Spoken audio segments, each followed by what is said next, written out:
Hey everyone, and welcome back to a new video, which today is sponsored by the wonderful Balessa, who have a really exciting giveaway for all my viewers, which I'm going to tell you about in just a few moments. So, Allie Stuckey is the worst. This was established in my last video on her, where I reviewed her first book, You're Not Enough, or You're Not Enough, You Are Not Enough, and since then she has been posting so much more hateful nonsense online, and she has finally released her much dreaded second book, Toxic Empathy, How Progressives Exploit Christian Compassion. Now, there's some irony here because Allie had a technique in her last book, which I spoke about, which was basically, step one, tell a story of something awful happening to someone. This might be assault, illness, an eating disorder, something to make her audience empathetic towards that person. Two, talk about how that person then acted self-destructively after the trauma to make the audience judge that person badly. Three, pretend that those acts of self-destruction were acts of self-love, and that apparently hurting yourself is what self-love is. Just change the definition of self-love. And then four, condemn self-love and tell people not to take care of themselves unless it's doing something like Allie likes to do, like getting her nails done. So working on your self-esteem is bad, getting your nails done regularly is good.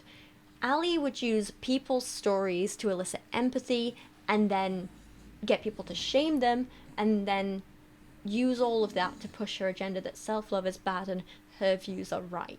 Does that make sense? What's funny, well, not funny haha, funny like, oh god, she's doing it again, is that Allie promoted her second book by outright condemning the exact process that she used in her first book, except now she's claiming that only people on the left use this technique, and she's calling it toxic empathy.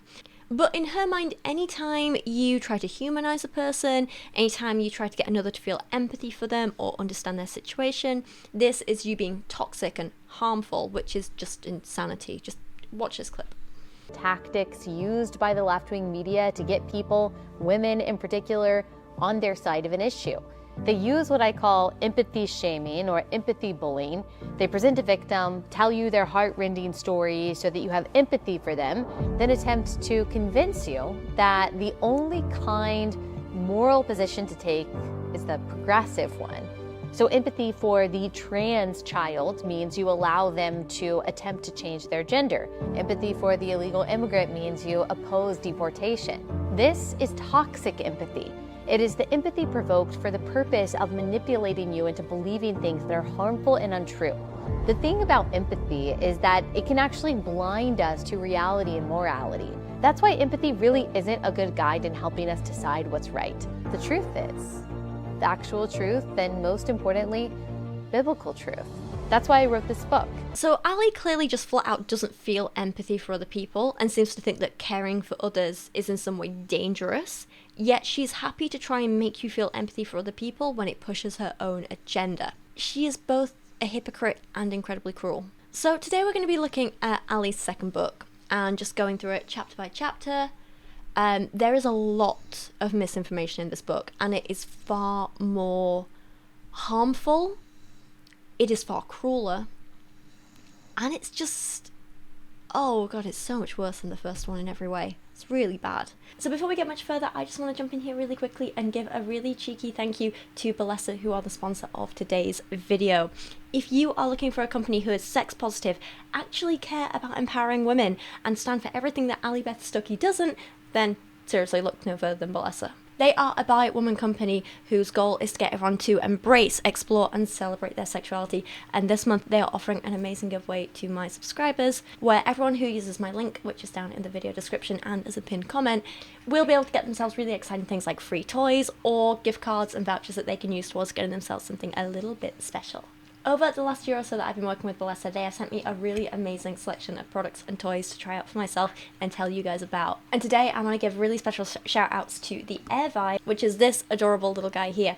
and the pebble, which is so ridiculously cute. How adorable is this? If you are like the majority of women and people are assigned female at birth, then you may only be able to orgasm through clitoral stimulation, in which case these two are great options for you. Both of these little cuties focus on vibration and suction sensations, but the air vibe can also be used internally, so that's a little extra something if you're into that. Both of them are great choices whether you're new to the world of sex toys or you're a little bit more experienced. They offer different power settings so you can find out what kind of sensation you like, how strong you like it, and of course they come in the adorable little carry cases as well, which are great for traveling with. They're so discreet. They're also great for keeping your toys safe and clean, which is so important, and of course you can charge them in the case with the little USB charger, which is so damn convenient. Embracing masturbation, understanding your body, understanding and embracing your sexuality can be so empowering for people, especially women, who are constantly told that we have to somehow stifle our sexuality, stay quiet, not really speak about what we like,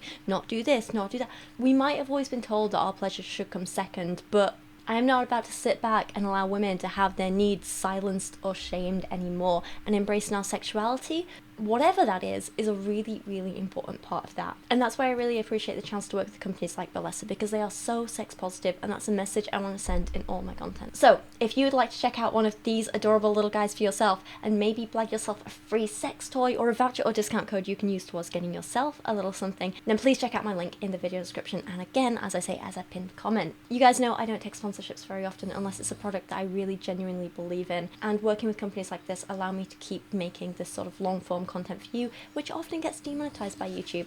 So I'm very grateful to Bellesa, very grateful to you guys for watching and listening today, and please go grab yourself something fun. Enjoy.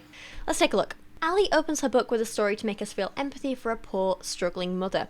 And Allie's okay with giving this woman empathy because Allie has been where she is and she understands it. So it's okay to feel empathy for Allie and for people like Allie and anything Allie can directly relate to. But anything Allie's never experienced, you should not feel empathy for, because that's being toxic. Wish I was joking. It's just selfishness. It was like I could feel her anxiety. I saw the stress in her body language, heard the unease in her voice as she pleaded with her screaming baby to calm down. She was struggling down the jet bridge, shushing her few-month-old in his carrier while lugging multiple carry-ons and her folded Duna stroller onto the plane. It's ridiculous American Airlines don't let families with small children board first, I thought for the 100th time. Sorry, just an aside, isn't that a thing? Most airlines I've flown on let disabled people and people with kids go first. Am I mad? Anyway, I was on a work trip alone, so I had a free hand. I closed the gap between us as we boarded the plane. Can I help you carry something? I asked. She looked back. No, I'm fine. I would have said the same thing. I'm not really sure why. It's just reflexive to reject help, especially from strangers, even when we obviously need it. But I saw the tears brimming in her eyes, so I knew she hadn't meant her rejection. A few minutes later I insisted, let me carry the stroller. I'll follow you to your seat. She agreed. We got her and her baby settled, and she said thank you. I noticed she wasn't on the verge of tears anymore. I'd been there, exactly there, just a few weeks earlier.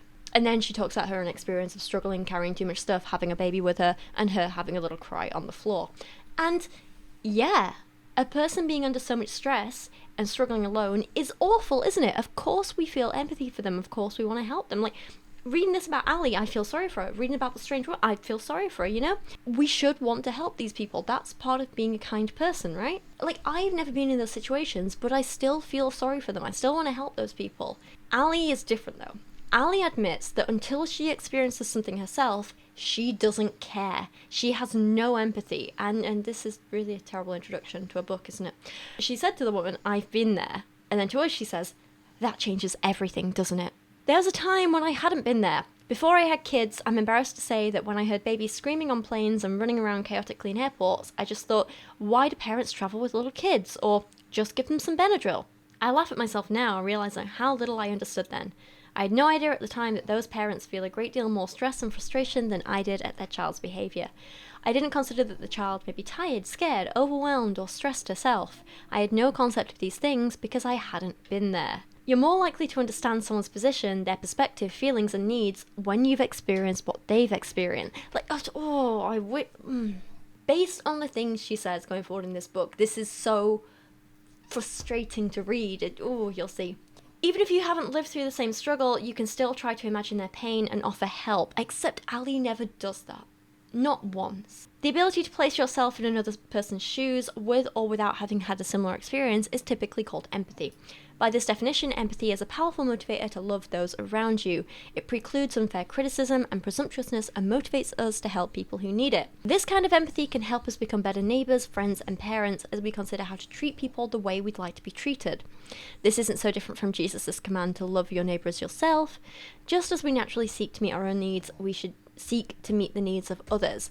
So, she understands this. She knows what empathy is, but she doesn't practice it herself unless it's something she's personally experienced. And now she's going to spend the next 200 pages talking about all the people and situations which she thinks are exempt from being empathized with because they're not things she's experienced herself. She doesn't care about racism because she's never experienced it herself, and she will never empathize with someone who has experienced that.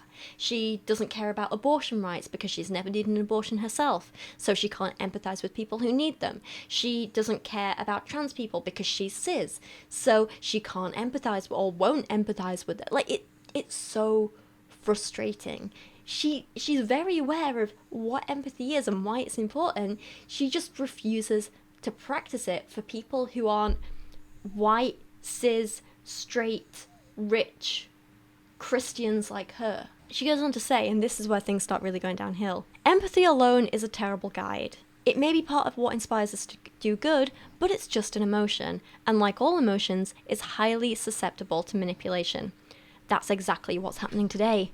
Empathy has been hijacked for the purpose of conforming well-intentioned people to particular political agendas. Specifically, it's been co-opted by the progressive wing of American society to convince people that the progressive position is exclusively the one of kindness and morality. I call it toxic empathy. And we all know how much Allie hates emotions because she wrote a whole chapter in her last book about why emotions are bad and we all need to ignore them. In summary, she said that sometimes people have bad feelings, like wanting to hurt someone or hurt children, and therefore that invalidates all feelings, and all feelings are bad, and we can't ever listen to feelings ever, and we all need to ignore and suppress our emotions. I wish I was joking. It's actually what she said. You can go watch that video for yourself if you want to. Go read the book for yourself if you want to. I'm not exaggerating. So basically, what she's saying here in this introduction is, when I'm struggling, I expect people to have empathy for me, but when people ask me to extend empathy to other people that I don't relate to, well, you're just trying to manipulate me, you monsters. The other thing to note here is that just like in the first book, Allie is making up her own definitions for words again. So in the first book, she made up her own definition for self-love, just so she could tear it down. In this, she's doing the same for toxic empathy. So to the rest of the world, toxic empathy is when a person over-identifies with someone's emotions, feelings, and takes them on as their own personal feelings. Although if the other individual's anxiety and stress keep you from your current tasks and responsibilities, it is called toxic empathy. Toxic empathy is when you do not just replicate and reflect another person's emotions or feelings, you also experience and consume them. Consuming someone else's problems can cause you to become equally overwhelmed or even more so. So that's what the rest of the world thinks of toxic empathy as. But to Allie, it simply means, when people want me to have empathy for people I don't like, they're being toxic. And now she's going to spend 200 pages moaning about it. She's built this straw man here just to tear it down over 200 pages. It's stupid. She gives examples of her version of toxic empathy to try and shock us into seeing how awful it is. For example, if you really care about women, then you'll support their right to choose. That's toxic empathy, apparently. If you really respect people, you'll use preferred pronouns. If you're really a kind person, you'll celebrate all love. If you're really compassionate, you'll welcome the immigrant. If you're really a Christian, you'll fight for social justice. And yeah, she might call them toxic, but these all seem like really great things. Let's do this. If this is being toxic, then I'm going to be toxic as hell. She says, you're probably familiar with this line of thinking. The goal of statements like these, examples of toxic empathy, is to get us to suppress our opposition to a particular issue or point of view by playing upon our desire to be a good person. That's weirdly written. But no, the goal of thoughts like these is to express kindness for other people, to care about other people, to put other people's well-beings first. Well-being first. Talking is hard today, I'm sorry. I just filmed a whole other video before this. My voice is going. So Allie here is really writing a book about how basic human kindness is bad, and she expects people to take that seriously.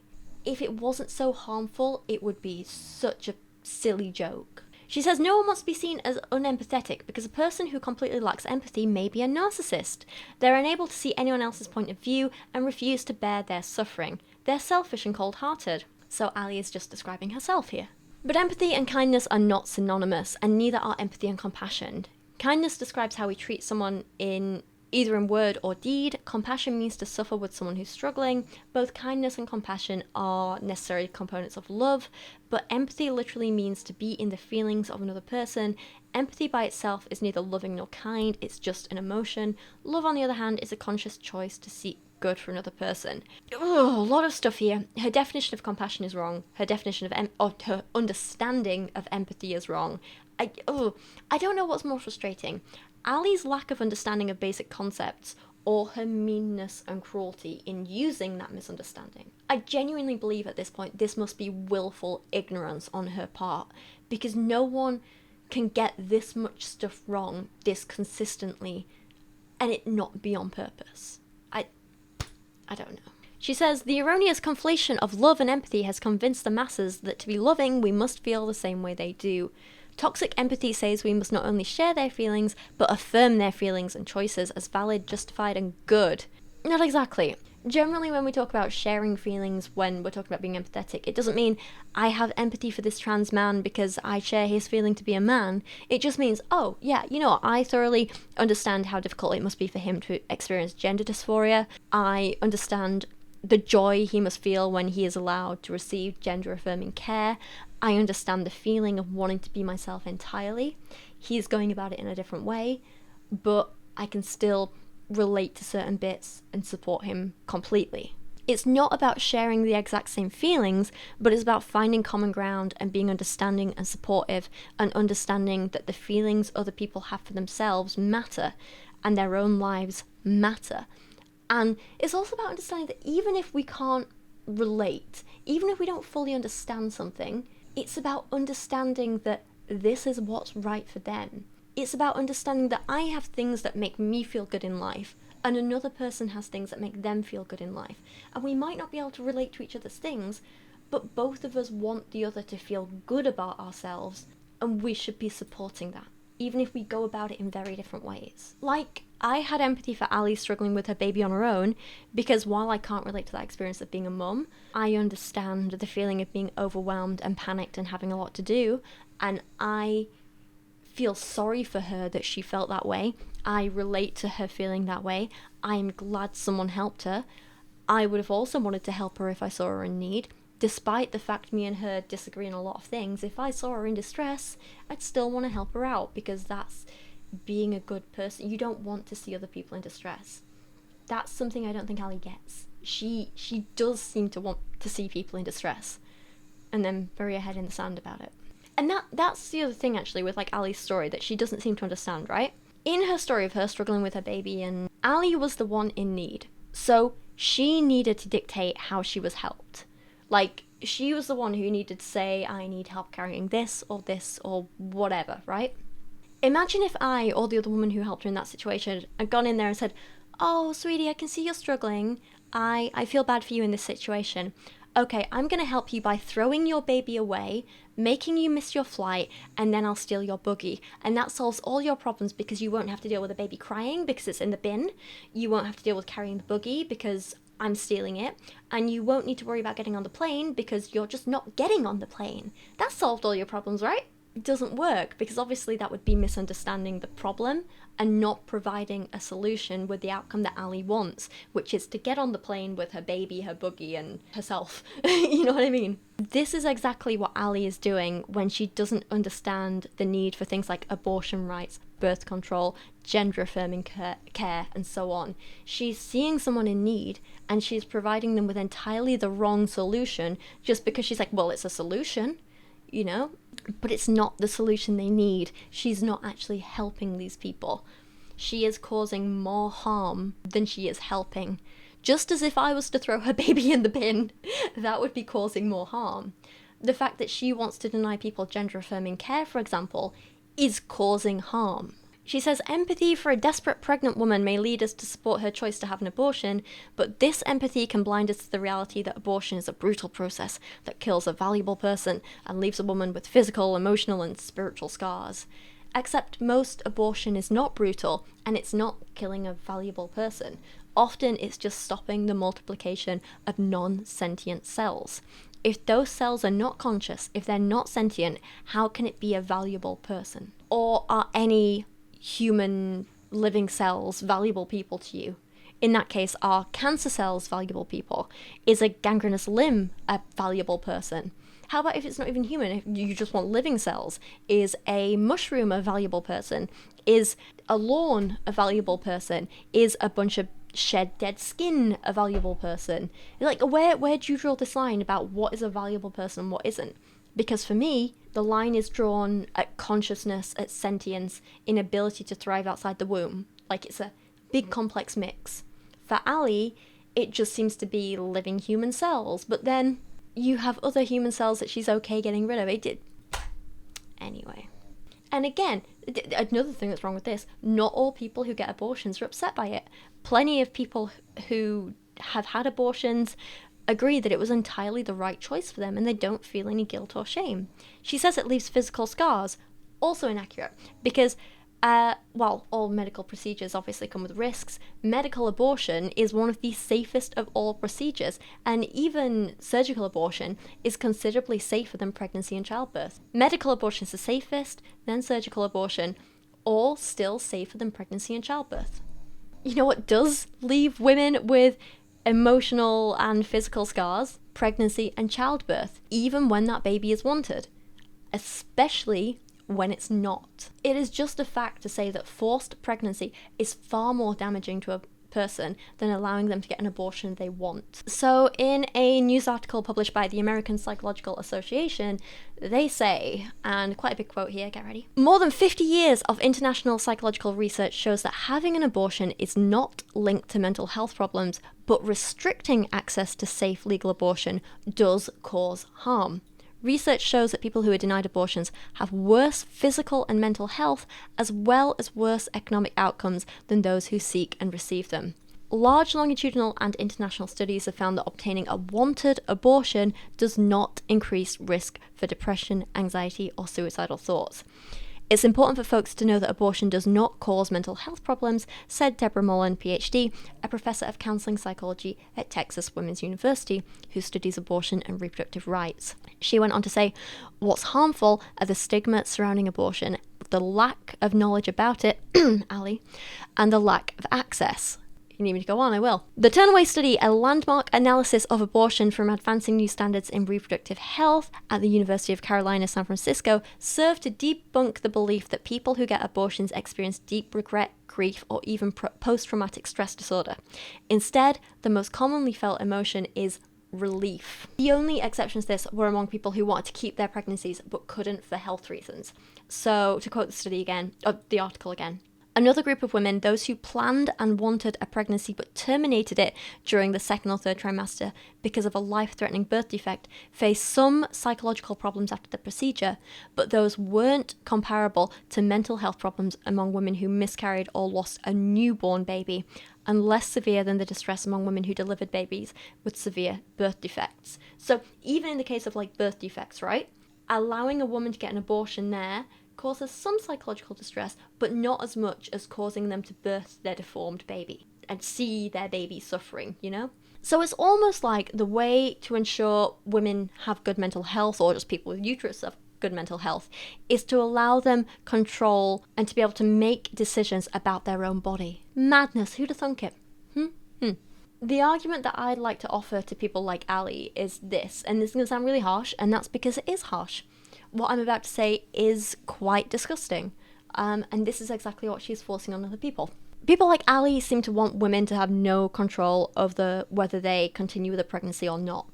But can she imagine how she would feel if someone forced her to terminate one of her pregnancies that she wanted? How would she imagine if someone forced some sort of alien egg inside her? How would she feel if someone just chopped off one of her limbs without her consent? What if someone just sewed an entire other human being to her, for whom she's now entirely responsible, without her consent? Like, she's all for forcing people to carry their pregnancies, but what if someone forced her to lose her pregnancy? What if someone forced a termination on her?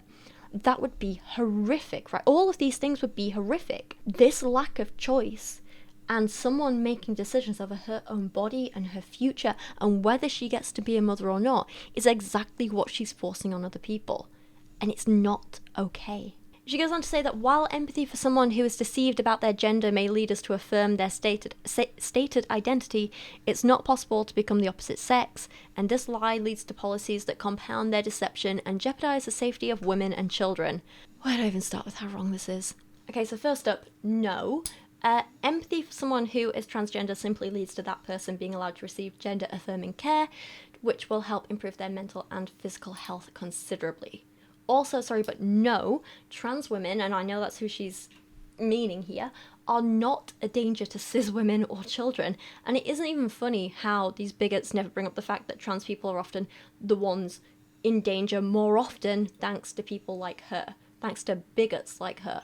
To quote an article from UCLA's School of Law, transgender people are over 4 times more likely than cisgender people to experience violent victimization, including rape, sexual assault, and aggravated or simple assault, according to a new study by the Williams Institute at UCLA School of Law.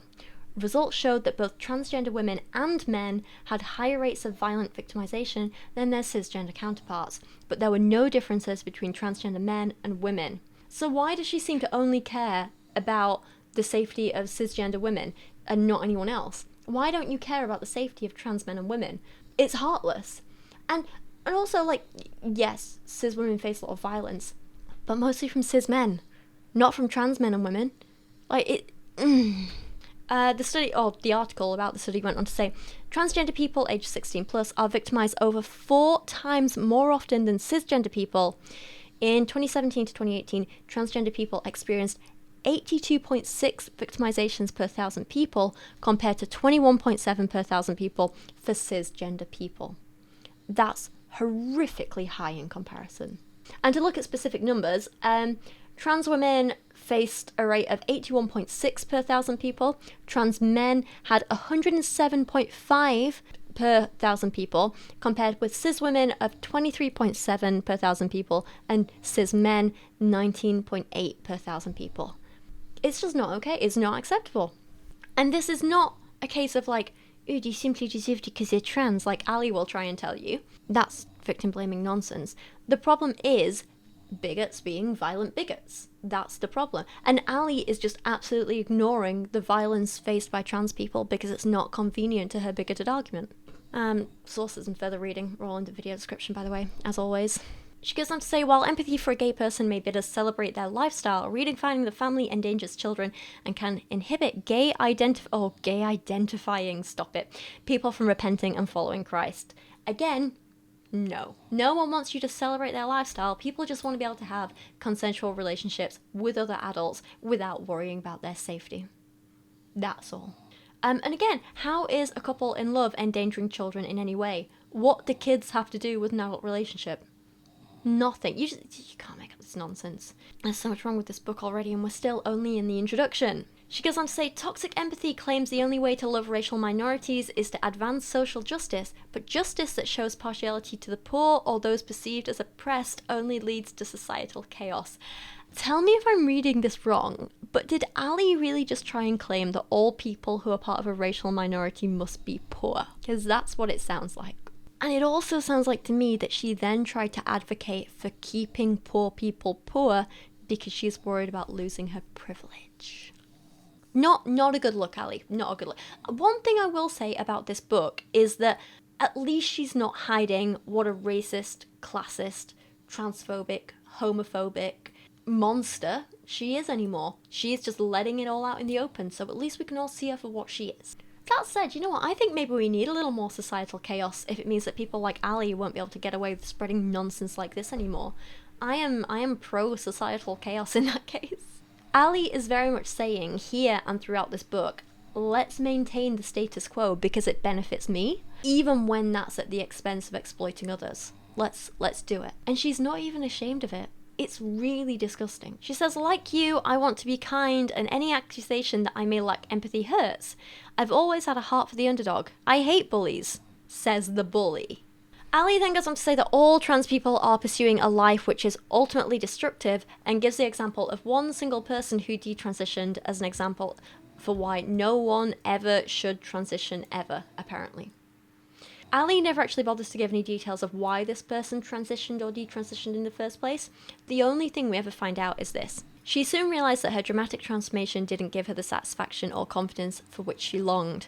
By 2021, she detransitioned and became a Christian. In 2023, she messaged me on Instagram and told me relatable played a major role in her acceptance of her God-given gender. She first listened in 2019, and she says, I originally started listening because I thought you were nutty, to be honest. But then for some reason I kept listening and found that I was struggling to rebut you in my head. She didn't just wrestle with my arguments about gender, she also felt convicted by the theology-focused episodes as she struggled to reconcile her feelings with Christianity. Eventually her mind and heart changed, and the Lord called her to repentance. She stopped denying her femininity and embraced her true gender, as well as her real identity as God's child. And that's as much information and detail as we ever get. So, while detransitioning is absolutely a legitimate thing, we also have to remember that, one, it's not very common. Not many trans people ever do detransition. And those that do, it's not necessarily because they aren't trans, or because their lifestyle was destructive, as Allie likes to say. But instead, it's usually because being an out trans person is really, really hard. And they might not be able to cope with the stigma or abuse or violence or rejection that they face. It's not that they weren't trans in the first place, it's that it's really hard for them to be who they are. So, again, to quote an article for you, it's linked down below. The National Centre for Transgender Equality found that the most common reasons for detransitioning were lack of support at home, problems in the workplace, and harassment and discrimination. Other reasons for detransition include exploring different gender identities, unrelated health issues, and financial complications. Additionally, there may be unwanted sexual characteristics that are brought on by transitioning to the gender that they identify as. The situation is also aggravated by gatekeeping and combative attitudes in healthcare. In many countries like the UK, trans people have to spend years proving who they are who they say they are in order to access treatment. So I won't speak for the individual in Allie's story because there's not enough information there to gather what's happening. But it definitely sounded like, especially with the whole podcast bit, that maybe this person was giving in to social pressures and religious pressures rather than because they were pursuing something they actually wanted in terms of detransitioning. I don't believe this example, this story, can be used as any evidence that, see, all trans people bad, all trans people's lives are destructive. Like, no, absolutely not. And again, I also have to ask, Allie, who cares if another person transitions or detransitions or whatever? How the hell does it affect you? You aren't affected by the fact I'm a cis woman, so why are you affected by the fact that someone else is a trans woman or a trans man? It's none of your business. It has absolutely no impact on you. It's not up to me or you to sit here and judge their choices or debate whether it's morally right or wrong, or do we really think they're this gender? No, absolutely not. A person's existence and identity is not a moral question, and it's not up to anyone else to decide. It's simply up to us as human beings to support other human beings when they tell us who they are and what they need. That should be as far as it goes. Anything else is not your business. She then goes on to say, understand that no matter how sweet you are, if you're saying something true or articulating a controversial perspective, there will always be critics telling you that you're being too harsh and divisive. They'll demand, of course, that you have some empathy, which is typically code for you must agree with me. As opposed to Allie, who says if you disagree with me, then you're being toxic. She is literally doing everything she accuses other people of, and she doesn't see it. Alright, everyone, welcome back to me filming part 2, like a week later. I've had a cold and lost my voice, so I'm still a bit croaky, but I'm doing much better, and I can mostly speak again today. So we'll see how this goes. Right, I don't exactly remember where we were, but I've got the next passage to read, and I figured we would just jump right in. Oh yeah, okay, Allie was misunderstanding, like, everything. Right, okay.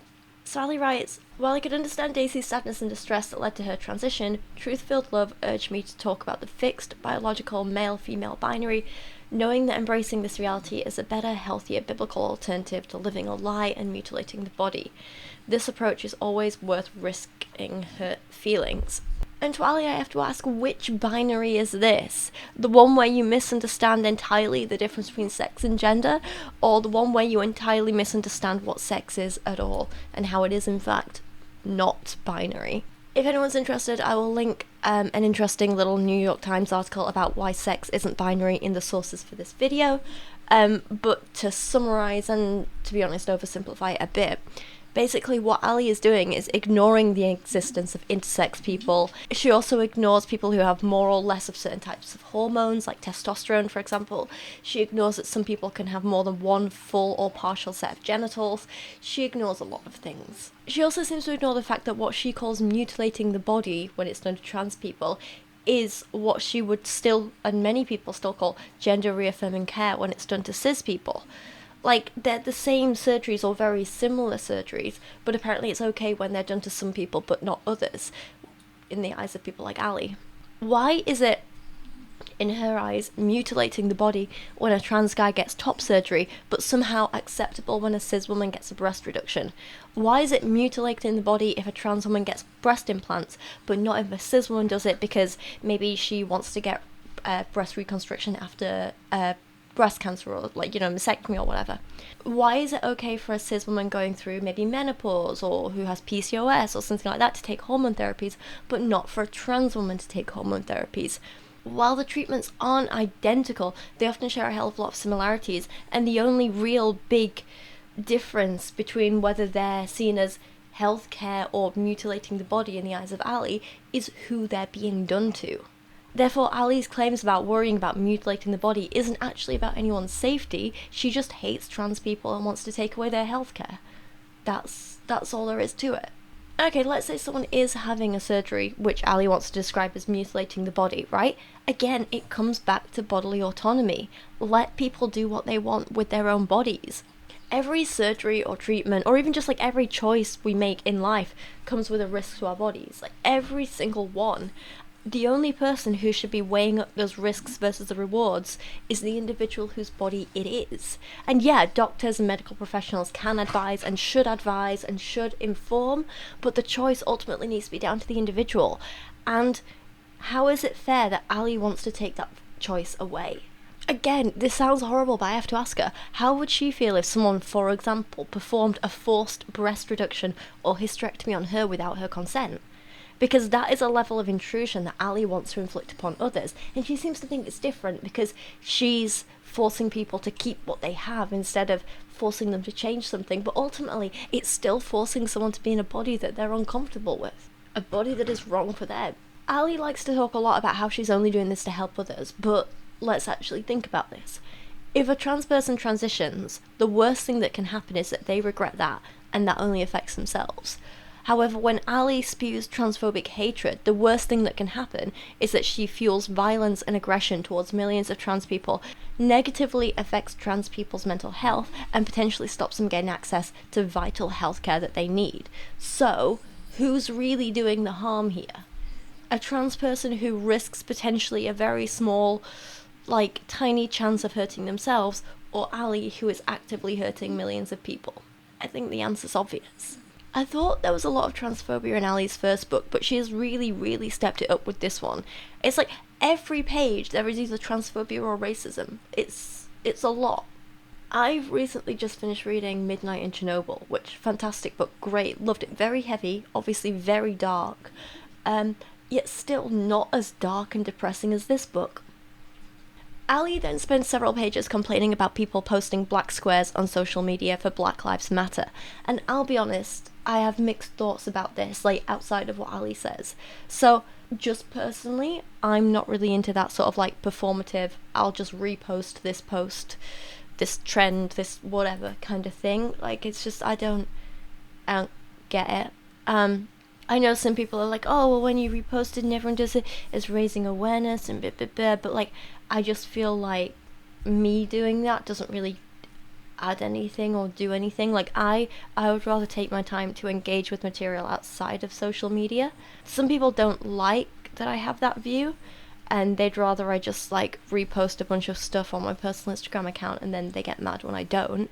That said, I thoroughly agree with what the whole Black Lives Matter movement was trying to do with the whole Black Square posting, and I support the movement as a whole with their calls to look at and reevaluate the culture of racism in police forces around the world, especially in America, because that is a problem. But my way of engaging with that was not to like just post a black square on social media, but I went away and I read a hell of a lot on the topic. And a few years back I made a video about like implicit racism in the UK police force, and how in particular that affected well, basically, when it comes down to missing people, black people, especially young black boys, they don't get the same care and attention and resources put into finding them as white people do. And this has been proven again and again and again. And it's not just even within the police force, but it's within the media who work alongside the police as well. I have such brain fog today, I don't actually know if I'm clear in anything I'm saying. My point is, like, I made a video on that after reading a lot about it and finding out about it, and I thought it was an important topic that a lot of people were overlooking, and then no one ended up watching that video, so it seems like it's still being overlooked.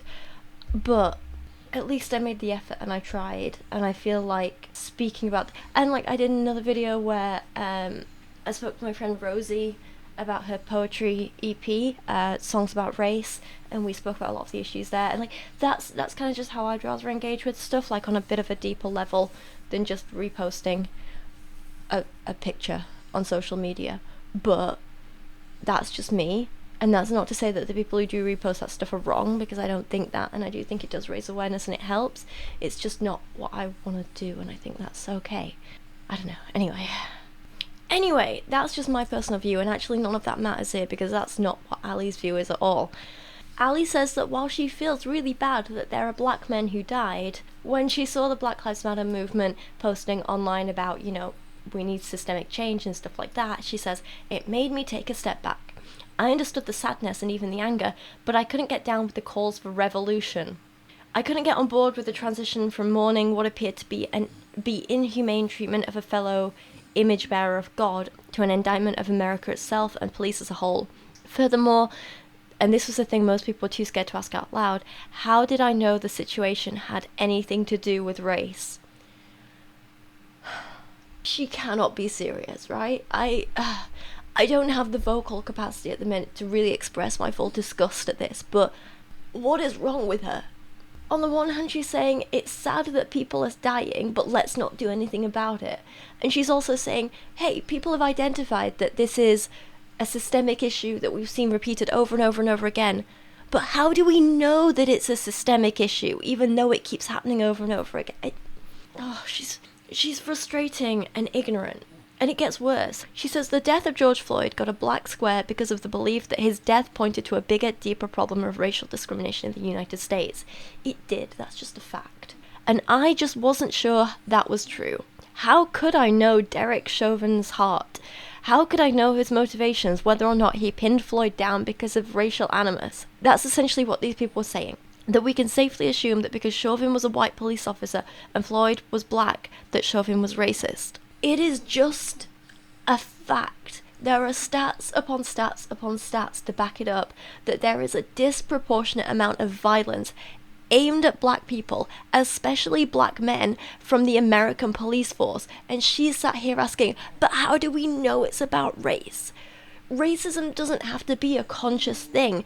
These aren't white men going out saying, oh, I fancy waking up and killing a black man today, let's go do that. It's not that. It's not that overt. But when there's a pattern of behaviour, especially within a particular institution like the police force, we have to be asking, what is causing this? What unconscious biases may be at play here? Is there a systemic racism or prejudice of some kind? And clearly there is, so how do we fix it? Does Allie not realise how insanely privileged she is to be able to even think? But how do we know it was racism? Do you think George Floyd had a chance to, take a pause for a minute while he was being literally murdered and think, is he killing me for this, or this? No, it didn't matter. What mattered was that in the moment he was killed, and this is a pattern of behaviour that points to systemic racism, unconscious racism, and unconscious biases, and that's what needs fixing. Ibram X. Kendi writes in his fantastic book, How to Be an Anti-Racist, when racist ideas resound, denials that those ideas are racist typically follow. When racist policies resound, denials that those policies are racist also follow. Denial is the heartbeat of racism, beating across ideologies, races, and nations, and that is exactly what we're seeing in Allie. It's not just that she's not part of the solution, it's that she is actively upholding racist power structures. She is actively supporting them. Her denial is an active support of them. Does that make sense?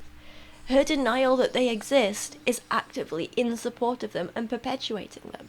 She also attempts to preempt this criticism by saying, people who question the existence or extent of systemic racism are accused of perpetuating it. Because she is perpetuating it. You are perpetuating it. At this point, if you're not actively fighting against racism, then you are part of the problem. And it's similarly, if you're not actively fighting against transphobia, homophobia, misogyny, you are part of the problem and helping uphold those ideologies and power structures and all the harm that they cause. And I say this as someone who's had to learn this over the last 8 years or so. I know I used to be afraid of using the label feminist because it had bad connotations. I didn't want to scare people away and blah, blah. And then I started to realize that's absolute nonsense.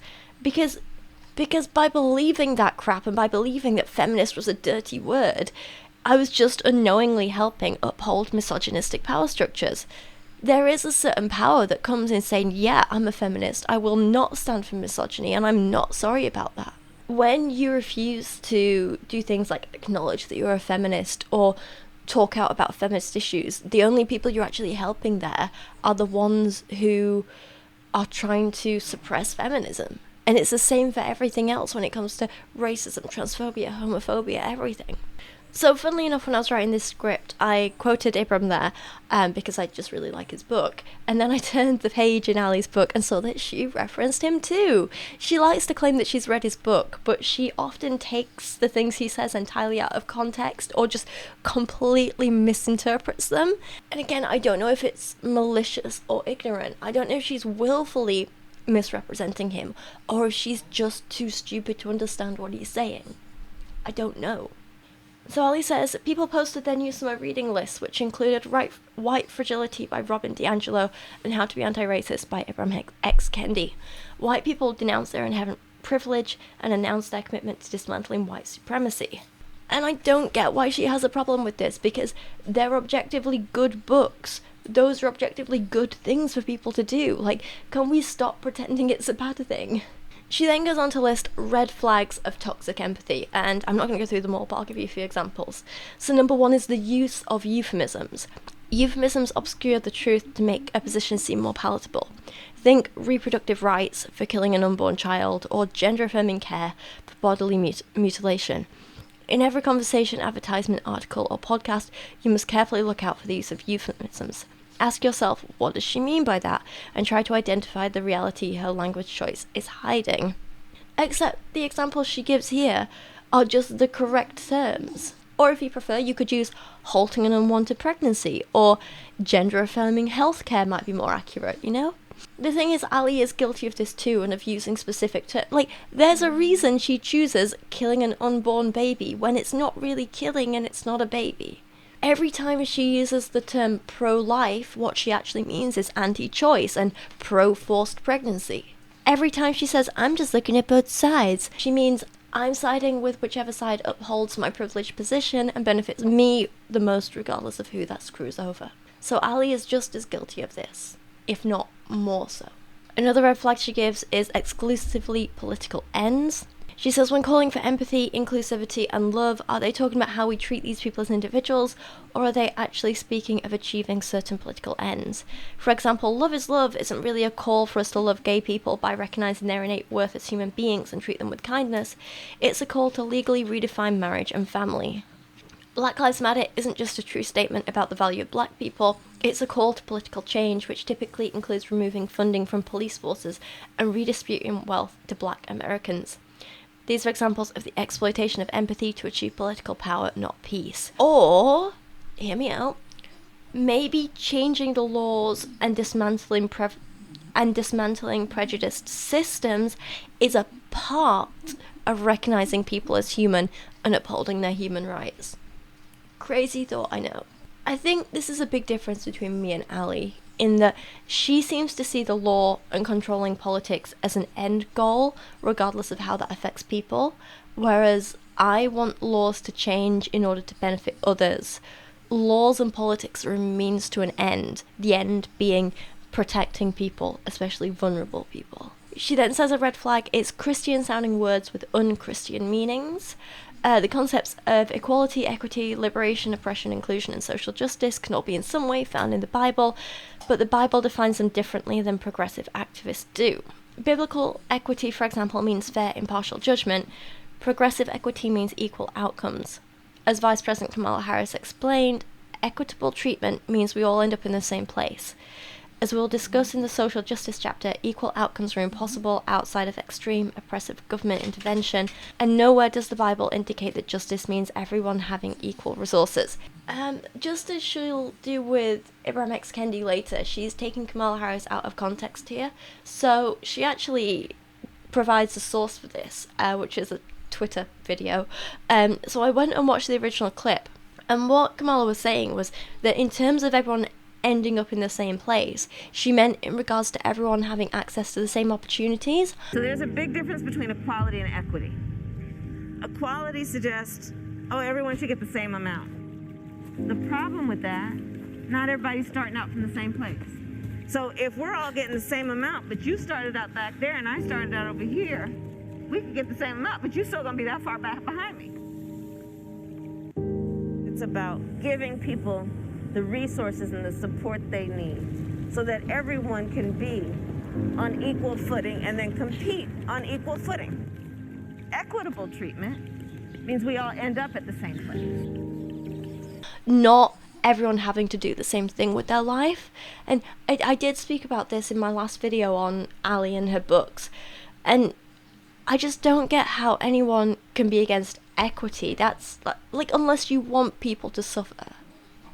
I don't know, Allie. I don't know. The fifth red flag is apparently emotional language. She says manipulative rhetoric lacks substantive logical arguments and replaces them with demands that you feel a certain way. If you're really loving, caring, understanding, empathetic, etc., you'll buy into a particular position. Because Allie never does this, does she? Come on. She then goes on to talk about how when she uses facts, she's often called callous, but I've yet to see any evidence of her using any real facts, so, you know, that remains to be seen. She says when they call you hateful, bigoted, racist, or any other epithet, it usually means they don't know why they believe what they believe, so their insecurity manifests itself in anger. This kind of bullying is frustrating, but you have the power to let it roll off your shoulders. No, Allie, absolutely not. I know exactly why I think and believe and feel the things I do, and unlike you, I have the stats and theory to back it up. I and others like me call you hateful, racist, and a bigot simply because you are one. In this case, it's not bullying, it's just stating the facts as accurately as saying that these leggings have yellow on them, you know? Okay, Allie's first big chapter is on abortion. Each chapter here is meant to debunk a lie. In this case, lie 1, abortion is healthcare. I'm just going to jump in here straight away and say that healthcare is defined as the activity or business of providing medical services. Therefore, abortion is a medical service which is provided to pregnant people who cannot or should not or do not want to be pregnant, and therefore abortion is healthcare. There, done, next. End of chapter. Allie's wrong. I wish we could move on that quickly, but sadly for this video we need to read more of her nonsense. Allie opens this chapter with a genuinely awful story of a poor woman who was made to carry her dying child to term and then give birth to it knowing it would die within minutes while suffering. and both the woman and baby suffered major emotional distress because of this, all because abortion was no longer legal in her state. Please remember, Allie is telling this story to try and make us oppose legal, safe abortion. Halo Castellano was born in East Texas Hospital on March 29th, 2023, weighing just 3 pounds. She lived for only 4 hours, taking her last breath wrapped in the arms of her father. Halo was born with an undeveloped skull and brain, a birth defect called anencephaly. Babies who suffer from anencephaly are often stillborn or survive a few days at most after birth. Halo's mum was devastated by the diagnosis she received at her 20-week anatomy scan. This was the little girl she'd hoped for, wanted, for nearly 5 months loved. When the doctor informed her that the baby's defect made her incompatible with life, she knew she needed an abortion. To her surprise, however, that option wasn't available. She had no choice but to carry the pregnancy to term. The weeks leading up to delivery were hellish, sending Samantha into a state of deep depression. As much as she loved her daughter, she dreaded watching her suffer and die. She told news reporters, "I love my baby, but she should be at rest by now." Samantha quickly learned that simultaneously preparing for your baby's birth and death is not only traumatic, it's expensive. Living in a mobile home with 4 of her own children, including her 9-month daughter, as well as her goddaughter, she and Louis didn't have funds to spare for a funeral, for which she was quoted a price of $4,000. At 33 weeks gestation, still unsure how they'd overcome these seemingly insurmountable challenges, Samantha endured a painful delivery and finally met her wanted fragile baby girl, Halo. She spent her last moments in the presence of her parents, who loved her and would have done anything to make her whole. And this is horrible, right? No person should have to go through all that. How the hell can Allie hear this and turn it round into an anti-abortion rant? It just... She does, though, somehow. She does. Just to give you some kind of like context and stuff, if this was in the UK, then this woman would have been able to have an abortion as soon as she found out about the defect, pretty much. She would not have had to carry her dying child for longer than she wanted to. She would not have had to make that child suffer for longer than it needed to. And she would have been issued a pregnancy loss certificate to remember and honour her pregnancy. Allie points out that the point of telling these stories is to get people to ask, NPR seeks to solicit empathy towards Samantha, asking readers to put themselves in her shoes. The implicit questions are obvious. How awful would it be to carry a pregnancy you knew would end in the death of your baby? How stressful would it be to plan a funeral for your child while working, trying to make ends meet, and taking care of both yourself and your baby? How much easier would it have been for Samantha if she'd been able to have an abortion at 20 weeks? What if this were you? And so on and so on. And again, how can anyone be against it? Wild. The fact is, abortion purposely kills an innocent person. In Samantha's story, that would have been Halo. Where is the compassion, the empathy for her? She was a living human being. Did her diagnosis justify abortion? And sorry, but this is so messed up on Allie's part. This woman found out that her child, her fetus, was going to die around 21 weeks into pregnancy, which is about 19 weeks of development, right? 19 weeks of gestation. A fetus likely won't develop pain receptors until 20 to 40 weeks at the earliest, but most believe that they're not fully developed enough to really be in use until 26 to 27 weeks of development. That said, the parts of the brain which perceive pain aren't thought to develop until 29 to 30 weeks of development. The fetus's cerebral cortex, which is, again, to oversimplify a lot, responsible for a lot of conscious thought, doesn't even begin to develop until 23 to 24 weeks of development. If you'd like more information for all this, I'll leave my video on it in the description. It's a little bit of an older video now, and there may be some slightly more up-to-date information than what's in it, but it's a pretty solid video. The point I'm trying to say, and the reason I'm throwing these numbers at you, is at 19 weeks, which is when she found out about the defect, that fetus was not conscious. It was not able to feel or experience pain. If she'd halted the pregnancy at that point and been able to have an abortion, what would have happened is that a non-conscious, non-sentient bundle of cells would have stopped developing. But instead, because abortion was illegal, because she was not able to have one, that woman had to continue with her pregnancy. That fetus was forced to continue developing to the point where it became conscious, it became sentient, it could feel pain, and it could suffer. And that fetus, that child, that baby was in a hell of a lot of pain. They forced it to get to a point where it would be in constant pain. An abortion would have stopped that fetus from ever being conscious of any kind of suffering, but forcing the pregnancy to continue forced that fetus to suffer and feel immeasurable pain. Continuing that pregnancy was nothing but cruel for every single being involved. Allie is saying, think of the fetus, think of the fetus. She's not thinking of the fetus. Forcing a being to develop to the point of living in pain and suffering when it could have been avoided is cruel. It's only cruel. There is no kindness in that. And again, just to remind everyone, because I know I say it in a lot of videos, but by the time fetuses have reached that point in development when they're sentient and or conscious, pretty much the only abortions carried out at that point are the ones to save the life of the mother or stop the fetus suffering, and they are done with anaesthetic and pain relief for both the mother and the fetus. It's more accurate at that point to call those abortions euthanasia. But again, they're incredibly rare in the grand scheme of things, but they still need considering. Allie then goes on to make it sound like every single abortion that's ever happened ever are performed on fully conscious, whole, developed giant babies who are being torn apart limb by limb, but that is, once again, inaccurate. Here's a clip from one of my older videos explaining how abortions actually happen.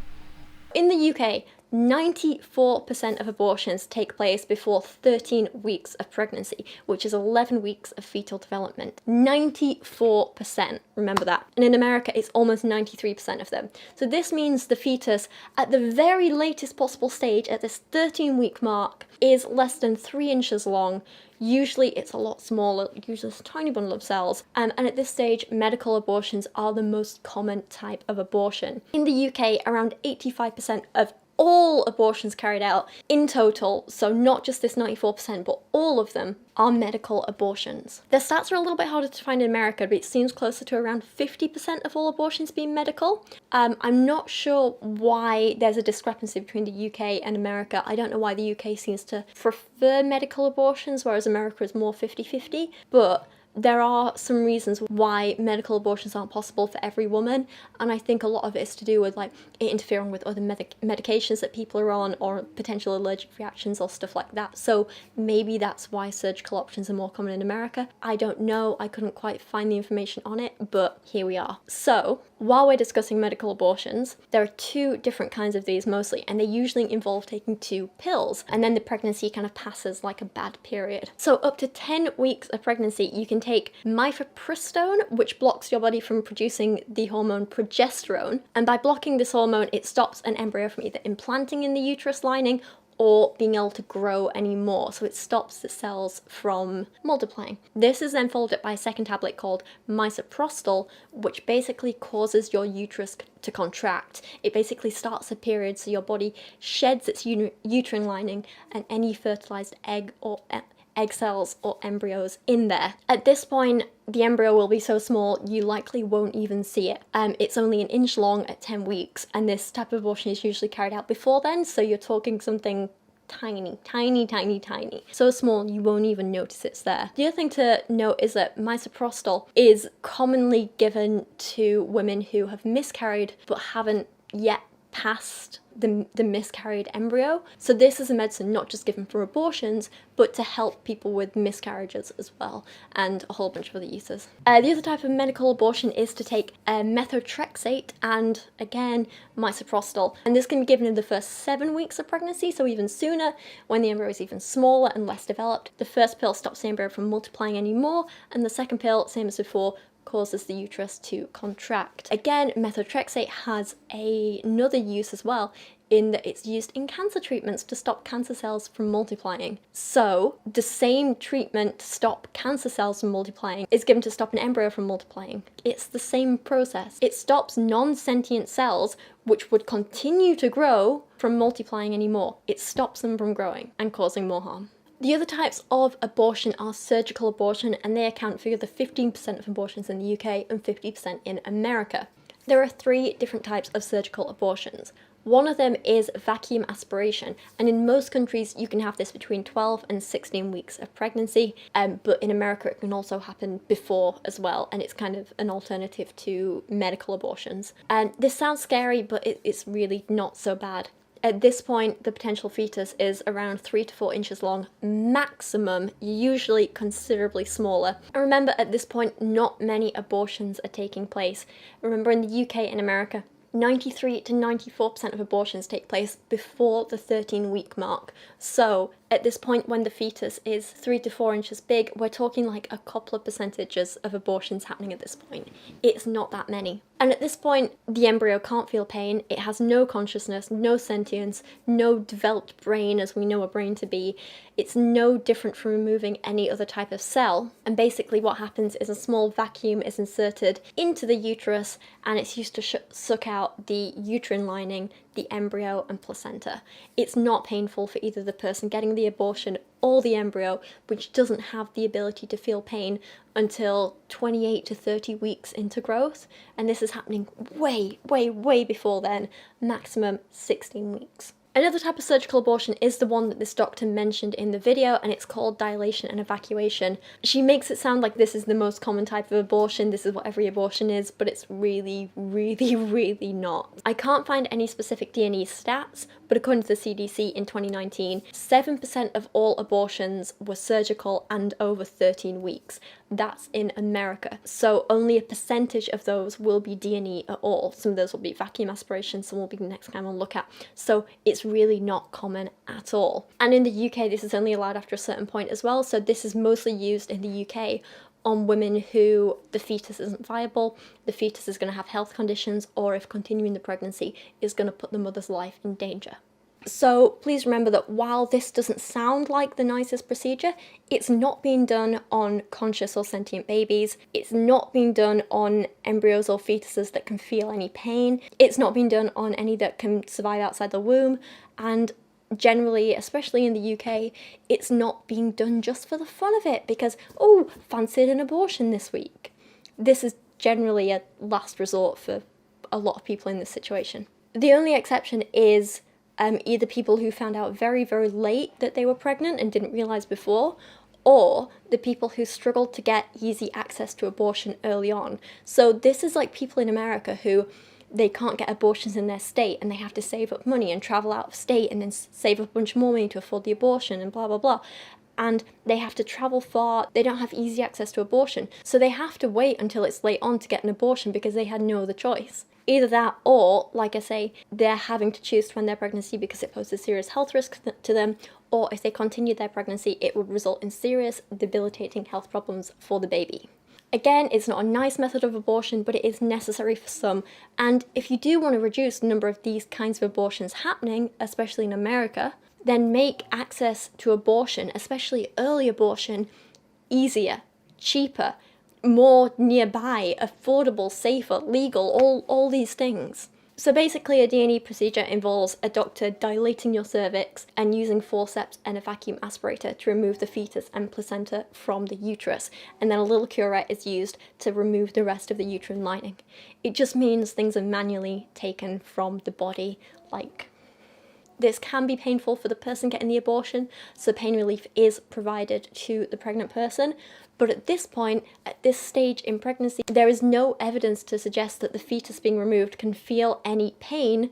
And the idea of having like a fetus physically removed from the body and, you know, forceps picking out your placenta, that might sound horrible, it might sound a little bit gross, but it's no worse than any other medical procedure which involves tissue being removed from the body.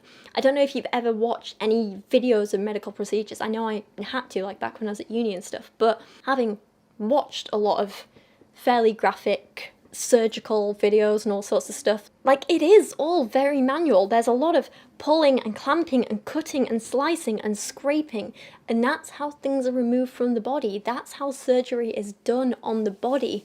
And it might sound horrible to put it in terms like that, where they're like, oh, and then you grab this piece of tissue and you pull it here and you cut this here and you scrape this here.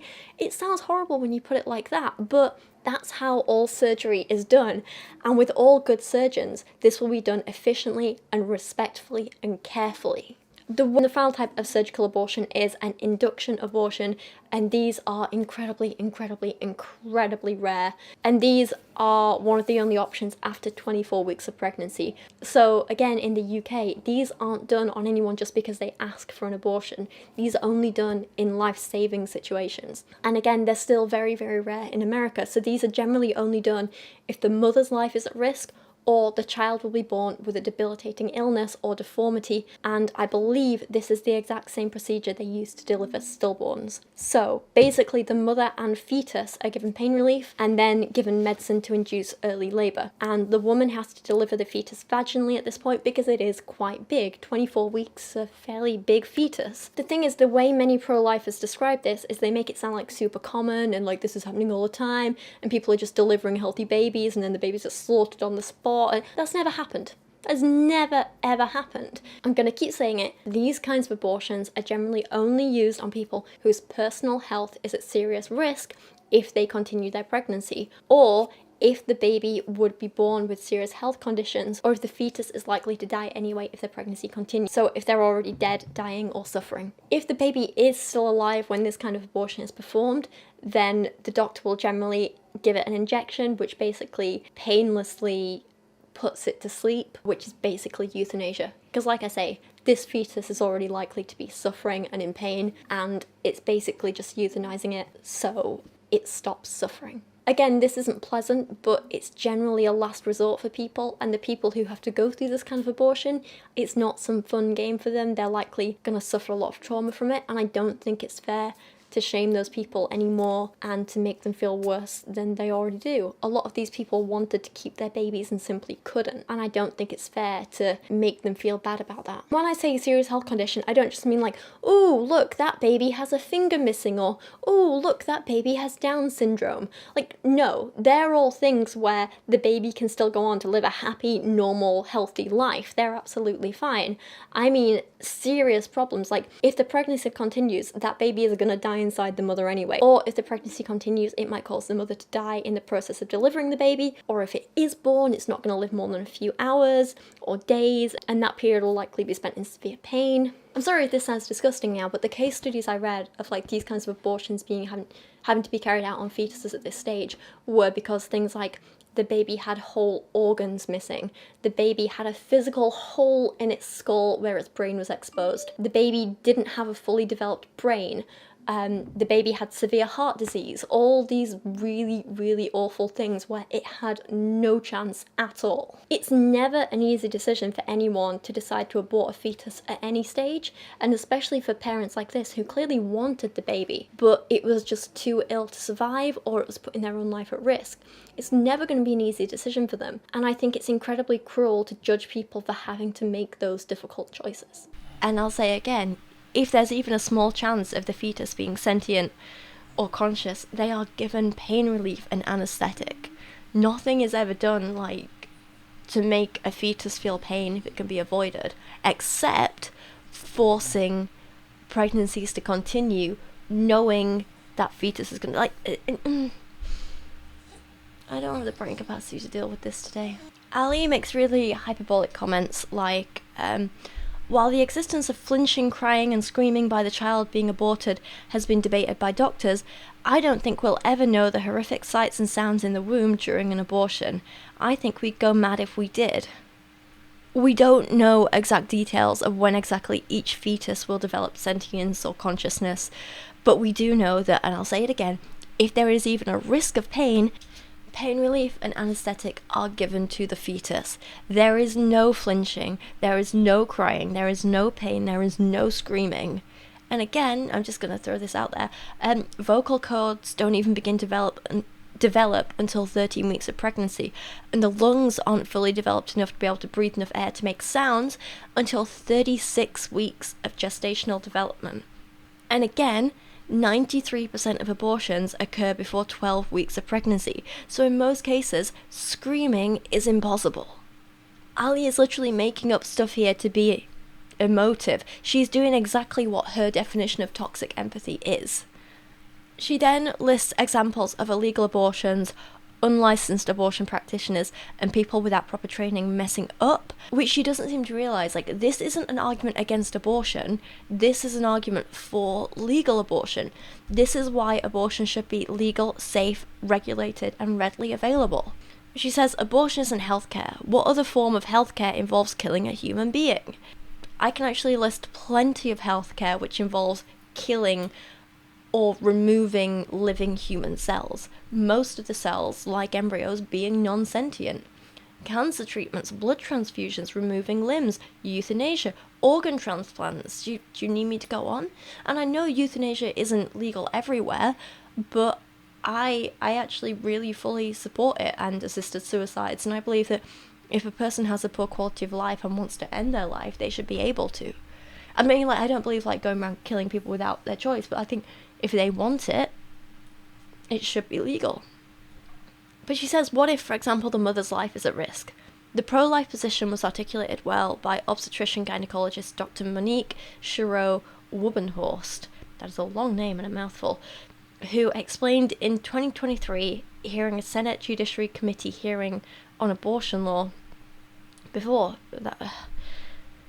Basically, yeah, so this doctor said, when you're performing a procedure to save the life of the mother, it is not morally considered an abortion, therefore it is ethically permissible. You act in the best interest of both parents. If the death of the unborn child is a result of your intervention, that is a tragic outcome. But nonetheless, our priority is to save the life of the mother. That can be accomplished without performing an abortion. No, it can't. That is still an abortion. Medically and legally, that is an abortion. You can't you're doing what you said earlier. You can't just change the definitions of words because it doesn't fit your agenda. He says, in other words, in a situation where the mother's physical life is at risk, the baby should be delivered and, if medically possible, helped to survive.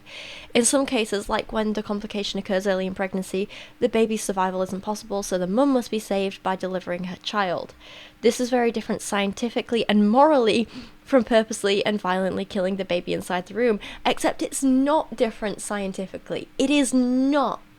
And so she's admitting there are cases where the sentient, conscious mother's life should be prioritized before the non-sentient, non-conscious embryo she carries. But why does she think it's up to her to decide when those cases are valid and when they're not, and, like, instead of the person whose body is involved? Why does she get to decide this woman's life is more important than this fetus, but this fetus's life is more important than this woman? Shouldn't it be down to the woman whose body it is? Who is someone like Allie to decide whether I or you watching or a woman we pass on the street gets to live or die based on what's growing inside us? Why should Allie be the one to dictate that? Why should politicians be the one to dictate that? Shouldn't it be down to us? I am lucky that I have never been pregnant. I'm lucky that I've never needed an abortion. But I am so grateful that in the UK, I at least know that option is available to me and that I am able to control what happens to my own body, because anything else is barbaric. Allie then uses the whole Margaret Sanger like eugenics thing to claim that somehow that taints all abortions. I've addressed that before, and I think it's one of my Carissa Collins videos, so I won't repeat myself too much now, but I'll just say I think it's a thoroughly flawed and short-sighted argument. Allie and Carissa both talk about how giving women the choice to have abortions is also linked to racism. However, they're missing a hell of a lot of really important points. So in the past, I've spoken about how black women in particular are, to this day, in pretty much every country around the world, more likely to die in childbirth than anyone else. Therefore, limiting their access to abortion and forcing unwanted pregnancies on them is forcing them into life-threatening situations. Forcing pregnancy on black women is more of a death sentence than it is to most other people. Therefore, it's not abortion that's racist, it's the lack of. Does that make sense? I hope that makes sense. I think I explained it better in my Carissa video when my brain was actually functioning. But it's not the only factor, right? So what Allie and Carissa and others like them fail to realise is that the criminalisation of abortion in America was primarily due to racism. And we're only talking about America here. In the UK, it's very different. And just in regards to America, though, when the Constitution was first written, abortion was actually legal. And while obviously not as safe as it is today, it was fairly common, and also different practices to what it is today. Didn't have the same kind of medical abortions that we have today and stuff like that. However, Robin Stevenson writes in the book My Body, My Choice, The Fight for Abortion Rights, and I'm going to be reading out quite a few passages to you here, so sit back, enjoy, have a listen. The book will be linked in the description below if you want to check it out yourself. So Robin writes, one major reason for the criminalization of birth control and abortion was rooted in racism. Lawmakers wanted to make certain that white people remained a large majority, which meant ensuring that white women had lots of babies. At the same time abortion was being criminalized, racist immigration policies began limiting who could enter the country. The government feared that new immigrants, whose birth rates were higher than those of white women, would come to dominate the population. The history of reproductive rights and freedom is intertwined with the history of racism. As far back as the 1600s, white European settlers actively used a number of population control strategies to increase their wealth and dominance. In 1662, the first law was passed that used reproduction for this purpose. The new law said that the legal status of a baby, whether the baby was free or a slave, would now be the same as the mother's. This meant that babies born to enslaved women were the property of slaveholders. Many children born into slavery were sold away from their mothers. After Congress passed the Act prohibiting importation of slaves in 1807, slaveholders wanted to make sure that enslaved women became pregnant and gave birth, as this would create future slaves. Rape and forced reproduction were extremely common. So many years after this, we ended up seeing the opposite side of the story. With the abolition of slavery, the babies of black women were no longer seen as valuable assets to the white men in charge, and so, to quote Robin again, public policies began discouraging black women from having children. So when Allie and Carissa want to say that abortion is racist, they're entirely misunderstanding the situation and the history of the whole issue as well.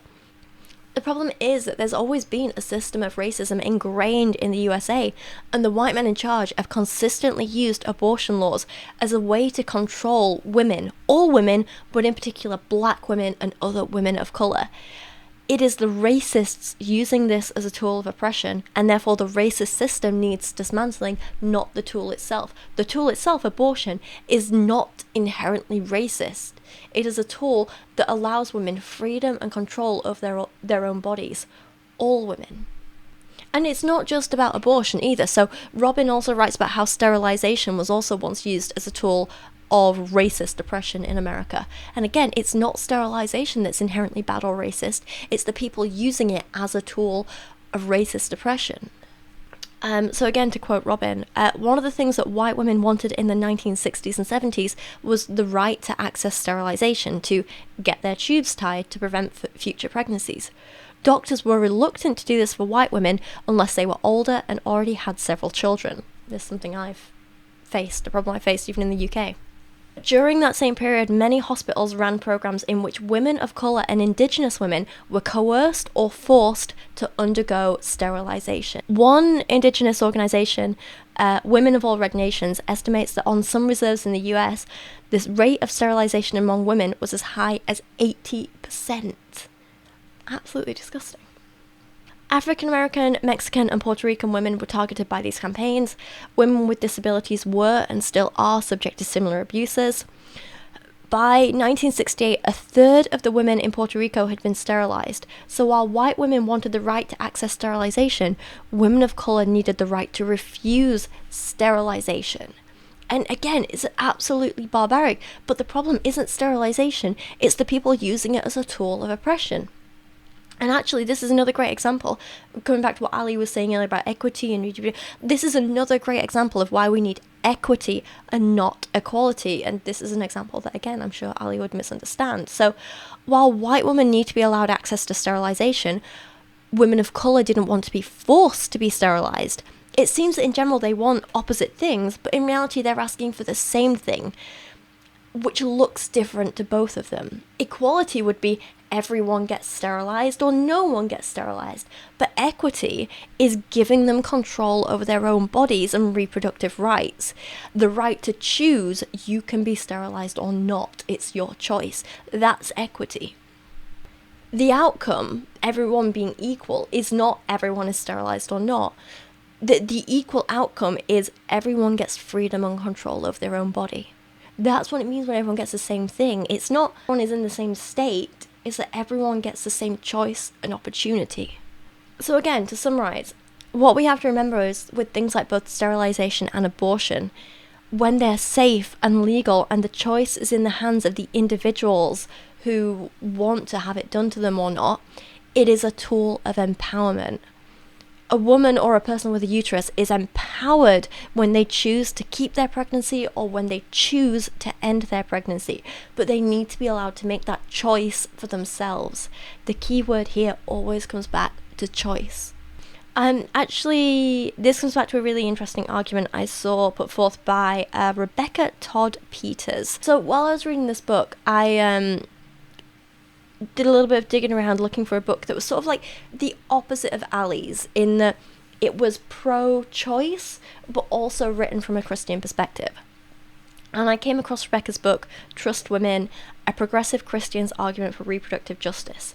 Now, Rebecca, who wrote this, is a Presbyterian minister and entirely pro-choice, and the book I thought raised some really, really good points.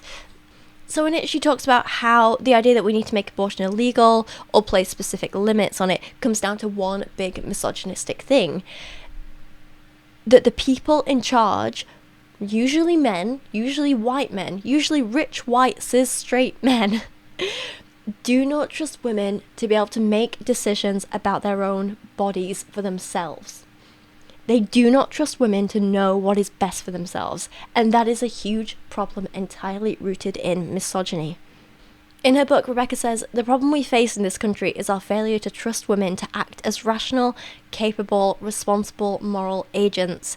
At its root, the inability to trust women stems from the ongoing legacy of misogyny and patriarchy that continues to shape a cultural desire to control the lives and bodies of women. This failure to trust women is at the heart of the justification paradigm, which is rooted in essentialized ideas about women's nature and their moral obligations. And this is something that I don't know how much I've ever really thought about or spoken about before in videos, at least not so clearly. So I really appreciated her bringing it up in her book. And we actually see Allie doing this as well. Allie Beth Stuckey does not trust women to be rational, capable, or responsible, which I'm not sure if it's an internalized misogyny thing or some sort of projection of her own flaws, but I would really hope this is something she can overcome in time, but I don't know that it is. And obviously I'm saying women here to hammer home this point, but let's not forget, of course, trans men and non-binary people need reproductive health care too. Some non-binary people, not all. Well, you know what I'm trying to say. Okay, back to Allie's book, and she then has the nerve to say this. In a now deleted video posted on his YouTube channel in 2020, Christian musician Lecrae, I don't know who that is, articulated this idea. You're saying, hey, don't terminate the life of the child. Well, you got to remember that there's all these different issues coming into play for certain individuals that no one's addressing. If you just outlaw something, I know for a fact it's not going to be the solution. Yeah, great point. In sum, many of these pro-life arguments suggest that compassion demands we give less of our attention to preventing abortion and more to improving the lives of women and to causes other than abortion. Yeah, that's right. Advocates of this position are typically hesitant to support legal restrictions on abortion. However subtle this is toxic empathy in action, it takes attention away from the true victim of abortion, the baby, and her legal right to life, and instead focuses only on the pregnant woman. The truth is the pro-life movement is already going above and beyond to meet the needs of women. Not even close to true. They're just not waiting for the government to do the job they know God has called them to do themselves. In addition to advocating for laws that protect the lives of babies, pro-lifers are serving women and families in incredible transformative ways. In summary, what she's saying is, we do enough for silly women and unwanted babies. They don't need any more help. So we just need to focus on making sure more unwanted babies are born, and anyone who cares about them after birth is being toxic. Boo-hoo-hoo. Don't make me feel about the real world consequences of my harmful beliefs, please. Boo-hoo, you bullies. Allie really is unbelievable. I can't believe I have to say this, but no, not enough is being done. It's really not. I am struggling so much to cope with reviewing this book because she is so infuriating. Her example of helping is crisis pregnancy centres. And again, I've spoken about this before in my Carissa Collins video, so I'm just going to pop a little clip in here.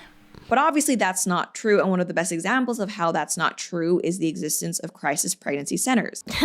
Yeah, crisis pregnancy centres, which are well known for spreading misinformation to pregnant people in emotional and physical turmoil. Crisis pregnancy centres are bad. Like, they just are. Regardless of whether you yourself would ever have an abortion or not, I think it is very important for every person who faces the choice whether to continue a pregnancy or end it. I think it's very important for every single one of those people to have access to all the information possible in regards to all their options. This means explaining to them exactly what pregnancy means, what pregnancy will be like, what their life will be like after pregnancy, what support they will or won't receive, and also explain to them what adoption would be like, what support will be available for them then, what the pregnancy will be like then, what, trauma they may face from that if they choose to have an abortion. What is an abortion? How does it happen? What are the potential side effects? And so on. I fully believe everyone should be given all the information possible in order to allow each individual to weigh up their choices and make a decision that is best for them. Crisis pregnancy centres do not do this. That is a fact. They refuse to even consider abortion as an option, even when the person's life is at risk, even when a baby could be born severely hurting, in pain, ill, with deformities that would almost immediately kill them. They never even consider it an option. They willingly spread misinformation and flat out lie to people, and they do not offer enough support to people who have babies once that baby is born. The American College of Obstetricians and Gynecologists openly say that crisis pregnancy centres are, and I quote, run by people who operate unethically and with the intention to dissuade, deter, or prevent them from seeking certain reproductive healthcare options. They go on to say that staff members at these unregulated and often non-medical facilities have no legal obligation to provide pregnant people with accurate information and are not subject to HIPAA or required by law to maintain client confidentiality. According to data, 71% of CPCs, that's crisis pregnancy centres, use deceptive means such as spreading thoroughly debunked misinformation, and 38% do not clearly state on their homepage that they do not provide abortion care. The website goes on to say these methods make it harder for people to get reliable information about an important decision that will affect their health and their lives. By using deception, delay tactics, and disinformation, CPC staffs undermine the tenets of informed consent and patient autonomy and impede access to comprehensive, ethical care. They list tactics that crisis pregnancy centres use as including asserting false risks of abortion, such as stating that there are links between abortion and breast cancer, infertility, mental illness, and preterm birth, falsely suggesting a high complication rate associated with abortion, intentionally overestimating a person's gestational age and suggesting that they are beyond local legal limits for accessing abortion, using disturbing visuals or performing ultrasounds to emotionally manipulate and shame pregnant people under the guise of informing or diagnosing them, and downplaying the impact of pregnancy and childbirth on people's lives and health, and many, many more tactics. And these are actually also in the UK too. The British Pregnancy Advisory Service states that there are 21 crisis pregnancy centres in the UK providing misleading medical information and or unethical advice about abortion. Some of the misleading claims that they've told people include spreading the lie that having a termination could lead to post-abortion syndrome, a mental health condition likened to post-traumatic stress disorder, which is not recognised by the NHS. And they even go as far as to tell women that if they have an abortion, they could, and I quote, experience hallucinations involving babies crying and having nightmares of something happening to a child. These centres are simply made to scare women and pregnant people into submission, not to actually look after them. The AMA Journal of Ethics published an article in 2018 titled Why crisis pregnancy centres are legal but unethical, which warns that because centres are sometimes located close to abortion clinics and have names and logos similar to nearby abortion clinics, women could mistakenly seek care there rather than at the intended clinic. They also seek to target women who are most likely to seek an abortion, particularly low-income women and women of colour. These strategic practices appear to be designed to mislead abortion clinic clients. They go on to say that despite looking like legitimate clinics, most CPCs are not licensed and their staff are not licensed medical professionals. The article goes on to warn that perhaps most worrisome, regardless of whether a particular location is licensed, CPCs engage in counselling that is misleading or false. Despite claims to the contrary, these centres do not meet the standard of patient-centred quality medical care. The counselling provided on abortion and contraception by CPCs falls outside accepted medical standards and guidelines, providing evidence-based information and treatment options. Similarly, centres cite debunked literature showing an association between abortion and breast cancer. Although abortion has been shown to be safer than childbirth, it is portrayed as a dangerous or even deadly procedure. By offering the illusion of choice but not actually providing accurate information, and in many cases just straight up lying to these women who are trying to already make a difficult choice, they are taking away a person's right to make an informed decision about what happens to them and their bodies, and sometimes they stop women getting actual healthcare that they need before it's too late. Often what they do to these women can be emotionally traumatizing for the women who go there. This is clearly stated in the article from the AMA Journal of Ethics, which says, from a public health standpoint, these centres endanger women by misinterpreting and misrepresenting medical evidence. I can find absolutely no evidence of them providing any real support for mothers or children after the child is born either. No evidence of real financial support for the family for the next 18 years, which is what it's going to be. No evidence of really helping with childcare, no access to real proper counselling for the person. A few articles and sources I found suggest that some crisis pregnancy centres offer some limited supplies to new mothers, new parents, but it all comes with strings attached. For example, one article from Vox stated that some resources came with strings attached. Free baby clothes and other supplies, for example, were only available if patients took workshops or classes, some of which had a religious component. Some women found the required instruction troubling, with one saying of a parenting video, "It hurt me." The article goes on to talk about one study that was done and saying, for the patients Kim talked to, going to such a centre didn't meet all of their needs. She said it didn't even meet most of their needs. While their services may not cost money, they're not necessarily free, said Andrea Schwartzendruber, an assistant professor of epidemiology and biostatistics at the University of Georgia, who studies centres. She says they cost people's time and energy. And once they had attended classes, again usually with a forced religious component, the women were not always able to choose what items they received. In general, the products women reported getting were relatively minor, like prenatal vitamins, a water bottle, or baby clothes. So obviously, let's be real here, not everything crisis pregnancy centres do is bad, but it's safe to say that the harm they do far outweighs the benefits. And to legitimately claim these centres will solve all problems of people who don't want to be pregnant and offer real life-changing support is an outright lie. Allie then goes on to say, of course, the pro-abortion side doesn't want you to know this about pro-lifers and the centres they run. They are incentivised by both profit and ideology to villainise the people keeping pregnant women out of abortions. Wait, I could be getting paid for this. Trust me, I'm not getting anywhere near as much as people like Allie get for this nonsense. There's no financial incentives on my side, only a desire to help people maintain bodily autonomy and safety. That's all. Unlike Allie, I don't have big right-wing organisations funneling money at me to spread bigoted beliefs. I just have my own thoughts, and I'm one person in their living room with a YouTube channel. Like, there's no financial incentives. He then goes on to claim that kind of all people who are pro-choice are like extremist groups like Jane's Revenge.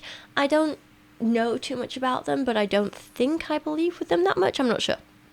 But Allie makes it sound like basically all pro-choicers are like this. It shouldn't surprise us that those that advocate for the legal dismemberment of innocent children are also violent in general. Of course, not all abortion advocates are terrorists, but because murder is the foundation of the movement, it's expected that its loudest, strongest activists will seek to inflict their enemies with pain and death. It would be funny if it wasn't so harmful. But I mean, yes, I am clearly a violent terrorist. Look at me. She says it's very simple. Laws restricting abortion save lives, which is an outright lie. No, laws restricting abortion kill people. They cause fetuses to suffer unnecessarily. They cause the pregnant people to suffer unnecessarily. They damage people's mental and physical health. They increase rates of poverty. They increase the strain on the education system, the healthcare system, the social care system. It's a mess. Anna Langer, a professor of the practice of public health and coordinator of the Women and Health Initiative at Harvard T.H. Chan School of Public Health, says, big long description of her, she says, we've seen that these laws do not result in fewer abortions. Instead, they compel women to risk their lives and health by seeking out unsafe abortion care. According to the World Health Organization, 23,000 women die from unsafe abortions each year, and tens of thousands more experience significant health complications globally. A recent study estimated that banning abortion in the US would lead to a 21% increase in the number of pregnancy-related deaths overall, and a 33% increase among black women, simply because staying pregnant is more dangerous than having an abortion. She goes on to say the legal status of abortion also defines whether girls will be able to complete their education and whether women will be able to participate in the workforce and in public and political life. It's that simple. But Allie is still lying to herself and us. In the 6 months following the overturning of Roe v. Wade in June 2022, there were 32,000 fewer abortions nationwide than in the 6 months prior, due to the laws restricting abortions in Republican-run states. No, there were 32,000 fewer safe, legal abortions. There were probably still more unsafe, illegal abortions. But also, let's imagine all of these people went on to have babies that didn't die, which is unlikely, but let's think what that means for those babies. That's 32,000 more babies born into families who didn't want them. Maybe born into poverty, maybe born with health conditions or neglectful parents, or put into care. 32,000 more babies that need healthcare and education and a social care system that we have to find a place for. How? How do we fund this? How do we do this in practice? When I brought this up to Alex O'Connor, Cosmic Skeptic, he was like, it doesn't matter. It's the ethical thing that matters, the moral argument, the hypotheticals. I'm like, no, it does matter, because this isn't a hypothetical argument. This is a real world situation, an argument. These aren't hypothetical babies that you're saving for the sake of a moral experiment. These are actual living beings that you're bringing into the world, and now you have to think about, how are we going to care for them? How are we going to fund them? How are we going to make sure they don't suffer? This isn't hypothetical. This is real. And this isn't just a, quick fix. This is going to keep going on for decades. And the other thing is, it's not even thinking about, what about the mental and physical health of the people that were forced to continue with those pregnancies that they didn't want? Allie and people like Alex never think about that. Allie goes on to say that pro-choicers say that Democrats, by providing more taxpayer-funded social services, make women less likely to choose abortion. But this is a classic correlation-causation fallacy. Except in this case, it's not. There is a causal link that shows when people can afford to have kids and have the support and resources available to them, they are more likely to want to have kids and be able to continue with even unplanned pregnancies.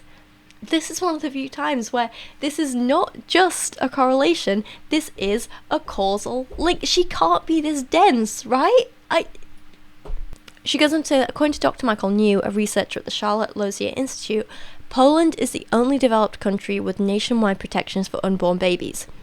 New asserts since the early 1990s, when restrictions on abortion were instituted, the abortion rate in Poland has fallen by 76%. Similarly, the percentage of unintended pregnancies that are aborted fell from approximately 64% to 37%.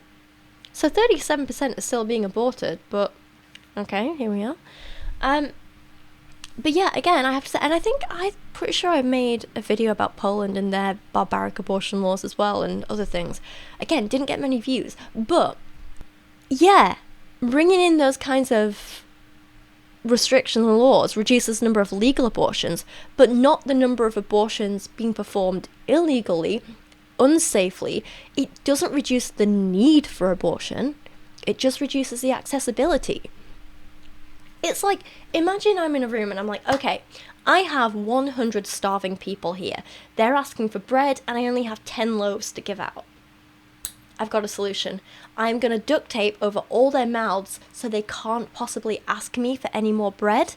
You hear this, it's silence. No one's asking for bread anymore. So I must have solved all the hunger in this room and I still get to keep these 10 loaves of bread for myself. Isn't this great?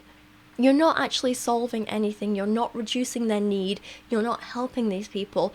You're just silencing them and taking away opportunities for them. You're not allowing them to get what they need. Allie seems to be actively against examining the causes of social problems and actively against examining power structures and dismantling corrupt ones. Instead, she just wants to keep everything the same, but ignore and silence the voices of those who are suffering, because if they're quiet, she can ignore them and keep living in blissful ignorance, profiting off the oppression of others from her position of privilege. While I was reading this book, I was reminded of a poem by Langston Hughes, who you all know I love. It's really short, it's really simple, but it's about examining and understanding the roots of problems, and it's something that I wish Allie could learn. It's called Tired. I'm so tired of waiting, aren't you? For the world to become good and beautiful and kind. Let us take a knife and cut the world in two, and see what worms are eating at the rind. Allie's ignorance is demonstrated even more in the next story. So there's this one story she tells about a woman called Jenny who apparently had an abortion and she ended up regretting it. And Allie uses this to say, see, abortion is bad. But in reality, if you listen to Jenny's story, it's because she was forced into having an abortion she didn't want. It's not that abortion is bad. It's that Jenny didn't have a choice over whether she had it or not. It was the lack of choice that caused her distress, not the abortion itself. Just, you'll see what I mean. She literally says, these are the words of this Jenny. The decision for an abortion was emotionally painful, yet I didn't feel like I had a choice. When we found out about my pregnancy, we knew what we had to do. I cried so hard on the day when the abortion was scheduled that the clinic could not go through with the procedure until a week after the first appointment. She literally says it. I didn't feel like I had a choice. Allie thinks that the solution to this is just to replace her lack of choice in one area with a lack of choice in another, which should never be the case. Abortion being legal was not the problem here. The problem was that this woman wanted to continue her pregnancy but didn't feel able to. She didn't have the support she needed to do that. Clearly she did not want an abortion, but she couldn't continue with her pregnancy because there was no support system in place for her. Making abortion illegal would not have made this situation easier. She would have had all the same worries and problems and struggles, but now the extra burden of having to bring a child into the world on top of that. If you want to fix this problem and make things easy for people like Jenny, you don't make abortion illegal. You keep it legal, but you allow her to actually be able to make a choice for herself by making sure she has the resources she needs if she wants to continue that pregnancy. But again, Allie is refusing to look at the source of these problems and the systemic issues that make it hard on women, and instead she's just like, well, it must be abortion. Abortion is the problem. Allie is focusing her anger in entirely the wrong place and missing the actual problem. She says Jenny's story is gut-wrenching. This is exactly what Satan does. He lies, he steals, he destroys. He promises relief from our anxieties and burden while delivering only pain and sadness. No! Jenny's story is gut-wrenching because this is exactly what happens in a country that doesn't support women. She says toxic empathy is cancer. It's used to pressure women to undergo abortions and convince everyone that abortion is okay. No one pro-choice is forcing women to have abortions. That is fundamentally not true. In this case, Jenny was forced into an abortion because she had no other option, because Republicans like Allie aren't giving her any other choice. They aren't providing her with support or social care or health care. And that's where the abortion chapter ends. The next one is titled Lie 2, Trans Women Are Women. But just to make it really, really super clear here, Allie doesn't just hate trans women, she hates all trans people. And to really drive that home, she starts this chapter with a story about a trans guy. I think This chapter is really frustrating, and Allie is incredibly frustrating in it because she just reinforces so many harmful stereotypes. And this story is particularly difficult because I'm not sure what name and pronouns to use for the person that Allie's talking about. Allie talks about them transitioning, and I think they were assigned female at birth and transitioned to be a guy. But then Allie still uses the name Laura and she, her pronouns, and I'm not sure if that's because this person actually detransitioned and went back to wanting to be called Laura and use those pronouns, or because Allie's a bigot. I don't know, and I don't know what's for the best to say. Okay, I'm back from having had a snack. Let's see what Allie has to say about this person. Right. She hated the way being female made her a target of objectification. Well, don't we all? But we don't always then believe we're transgender based on that. Like, generally only transgender people reach that conclusion, you know? Laura wanted love from guys growing up, but her relationships in high school and college always resulted in her being used sexually by men rather than respected and valued.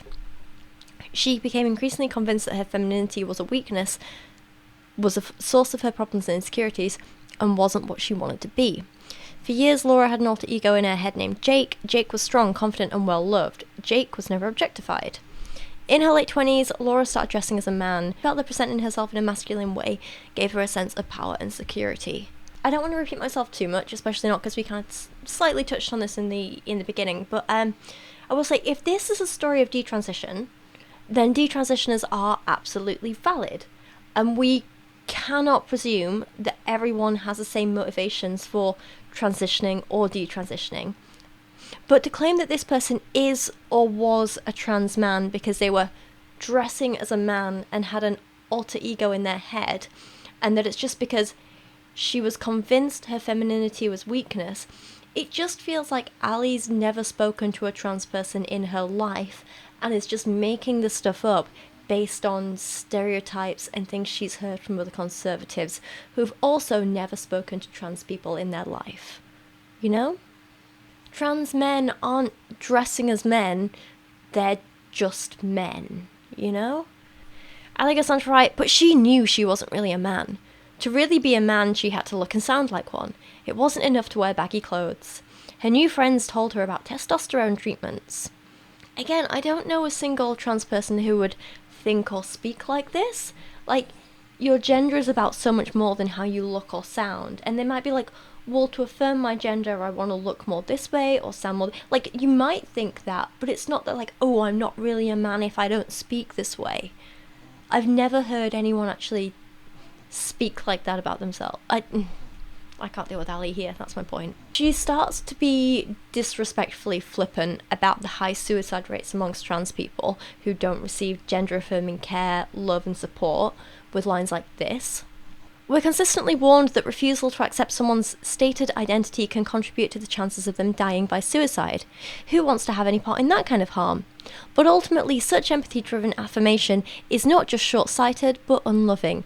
The implications of transgenderism go far beyond any one testimony of hurt and healing and into a tangled, dark and deadly web of ideology, politics, bunk science, bad medicine and corrupt powers that exploit the pain and confusion of people like Laura, resulting in destruction both for those caught in it as well as the rest of us. Does Allie realise how much harm she's doing?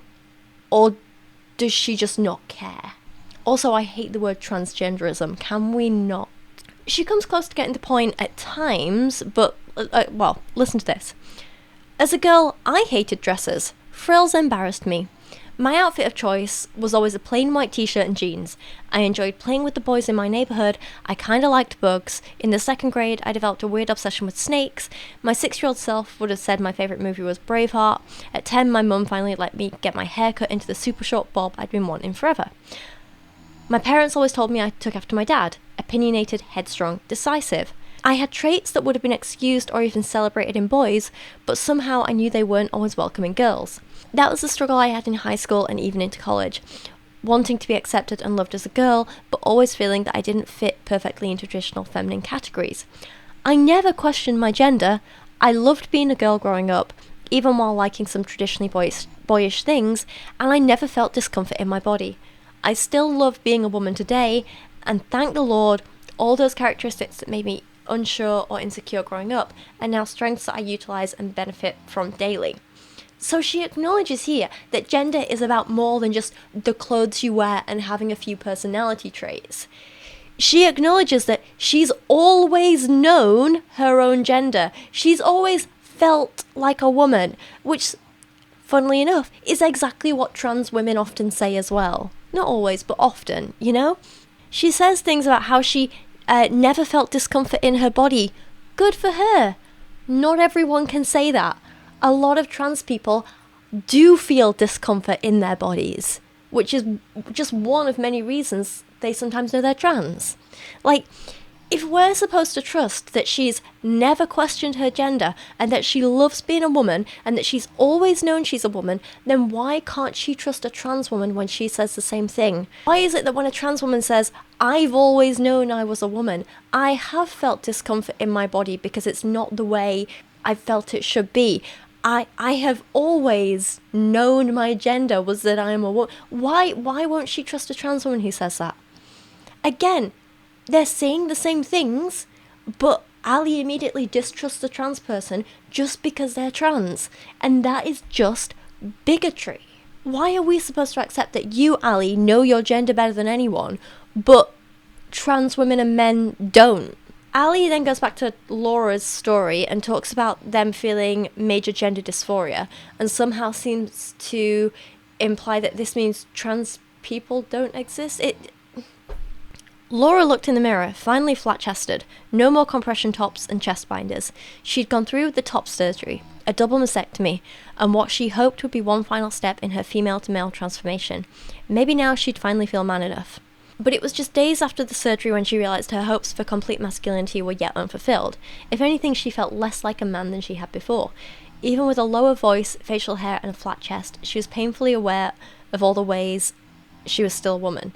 Internally, she still had her female parts that she wanted nothing to do with.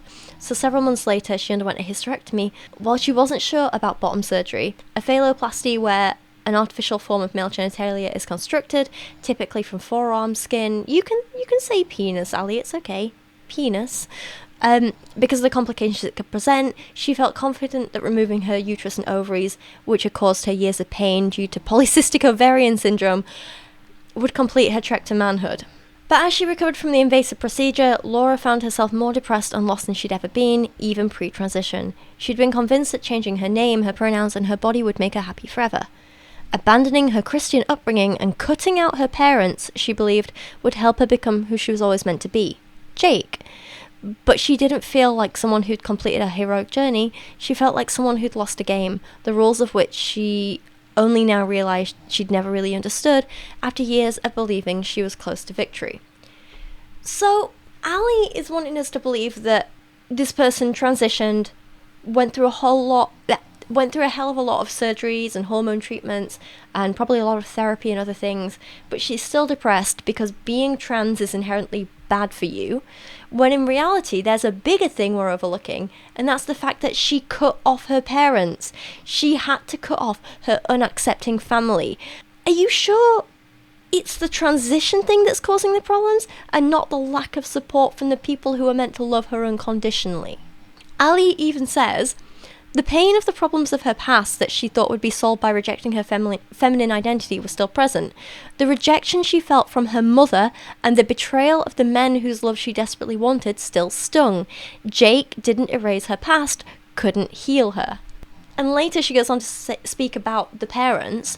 They refused to call Laura by her male name or pronouns.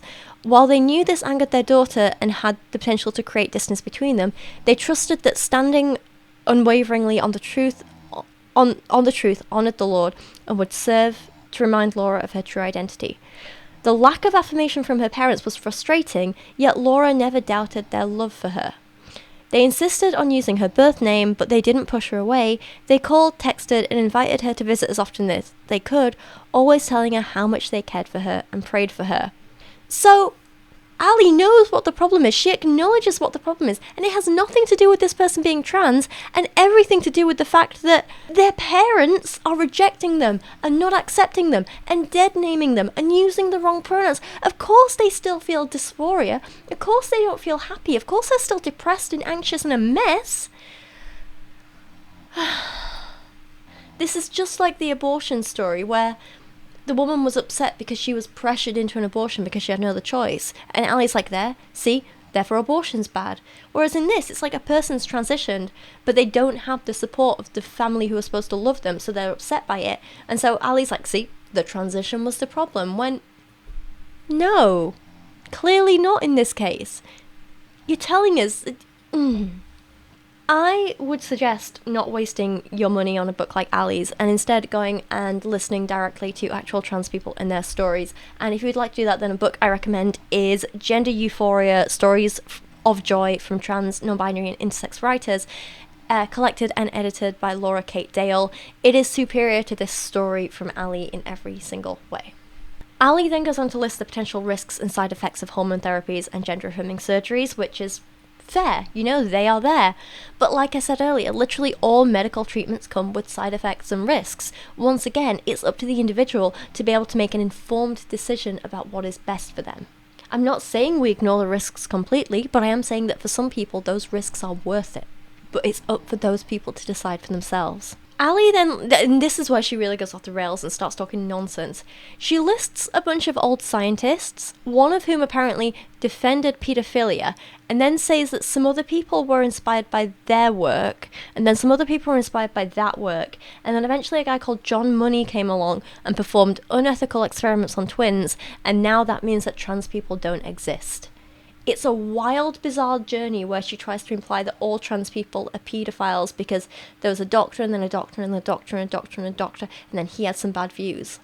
Very odd. She then also, like I say, she brings up this John Money story, and some of you might have heard of this before, some of you not. That man was unethical, and that study that study, if you can call it that, was awful. But the only thing it shows is that gender is something that we can't force on people. You either feel that you're a gender or you're not. So basically what it was back in the 60s, 2 identical twin boys were born and they were circumcised. Side note, I don't agree with the genital mutilation of any children, but here we are. I feel like if you want circumcision for a religious reason, allow that kid to make the decision when they're an adult who is capable of thinking it through and being informed about what they're doing. Anyway, where was I going with this? Yeah, so they forced the circumcision on these 2 kids, and on one of them in particular, it went really badly wrong, and essentially just mutilated the genitals completely. Money, the doctor who did this, suggested that the parents essentially raise him as a girl instead, and tell him that he's got female parts, blah blah blah. Raise him as a girl. Allie even acknowledges this and says, except it was all a lie. Brenda was never comfortable as a girl. Despite the surgery and hormones, she always knew something was wrong. The little boy was obviously masculine and grew up wanting to be a mechanic. He didn't want to play dolls and hated dresses and wanting to pee standing up. So yeah, Money was horrific for trying out this experiment on these kids. But Allie and other transphobes always seem to quote the study as though it's some like gotcha moment of like, oh, see, trans people aren't really their gender, when that's not what this study's showing. This kid was cisgender, and they tried to force him to live as the wrong gender. The only thing this proves is that we can't force someone to be a gender that they're not. We can't train or trick or pressure kids into being transgender, as Allie literally goes on to try and claim we can in later chapters. Like, if a person thinks they're transgender, it's not because they've been influenced into it, it's simply because they are. You cannot turn a person trans. This study that Allie acknowledges and references proves that, and yet she goes on to say the exact opposite in just a few pages. She says, first, most of the kids aren't born with innate gender dysphoria. They adopted a transgender identity much later. Second, the gender confusion is largely spreading among friend groups, through something called social contagion. Dr. Littman's research showed how kids wanted to be socially accepted, so large portions of groups of mostly teen and preteen girls started coming out at the same time. Mate! If an entire family and a doctor and some mutilated genitals can't trick a child into thinking he's trans, do you really think some stupid kids from school can? Come on. You've literally just said, here's a study that shows we can't force people to be trans, but we're totally forcing people to be trans. Use your brain. Make it make sense. Has Allie considered that when people start coming out at the same time, it's because once one person has, then others finally feel safe and accepted enough to do it themselves? It's not that they're catching the trans. It's not that they're, being peer pressured into being trans. It's that they realize if there's a number of trans people in a group and one person comes out, they're like, oh, it's finally safe. I can be myself too. That's all there is. Oh, God's sake. She gets more ridiculous. Even more insidious is the influence of pornography, which alters the psychology not just of adolescents, but adults too. Pornography is extreme and addictive by its nature, like drugs. As people watch porn, they need bigger and bigger doses to get the same high. I can't speak today, I'm sorry. For porn addicts, that means it's almost never enough to watch male-female sexual relations. Soon enough, these people are watching porn videos featuring abuse, child rape, or increasingly transgenderism. One of those things is not like the others there. And again, just feel like I have to say, watching porn doesn't turn people trans. Again, the idea of porn addiction is likely real, but it's not common for every person who watches porn. Just like how every person who has a drink of wine isn't an alcoholic. Every person who maybe tried a drug once isn't suddenly a drug addict. Porn isn't always a slippery slope of anytime you watch it, you need to watch more and more and more, again more and more extreme. Like, that's just not the case for the average watcher of porn, Also, just a little aside here, I am concerned that apparently Allie seems to know so many people who watch videos of child rape that she can say it so casually here like it's a daily occurrence, Like, I got my husband watching porn. Child rape again. Like, no. Can we not? That's not normal. Who is she spending time with? Allie then spends a few pages recounting stories of trans women who have committed sexual assault, and all of a sudden it's like she actually cares about victims of sexual assault, which is wild, considering she spent a whole chapter of her last book defending a man who took part in gang raping a 17-year-old girl and defended him for it. She didn't care about victims of sexual assault then. And again, she's kind of cherry-picking to fit her narrative here. Cis men commit more rape and sexual assault than trans women do. And sadly, cis women and trans men also commit sexual assault sometimes. It's a bad person thing, not a gendered thing.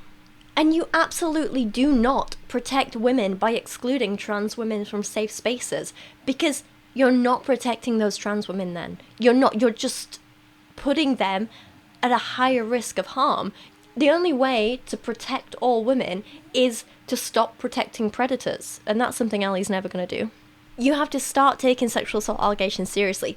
You teach people not to assault other people in the first place. The issue here is with predatory behaviour in general and people not taking that seriously and not taking violence against women seriously. The issue is not trans women's existence. And again, she goes on with these arguments. So Allie gives an example here of one trans woman who raped a cis woman in prison, but she never seems to care about the things like the horrifically large numbers of cis men who rape other cis men and trans men in prison. Like, she doesn't care about that. And again, the issue here isn't with trans people or trans women. The problem is that when you put a bunch of people together in an enclosed space, and some of those are sexual predators, and you don't provide enough safety and security for them, then some of those people may continue to or start to sexually assault people. The solution is to have better care for prisoners, especially vulnerable ones, to have more safety, safer places they can, like, just more people looking out for them, right? You don't put the entire blame on an entire gender of people who aren't even the ones committing most of these offences.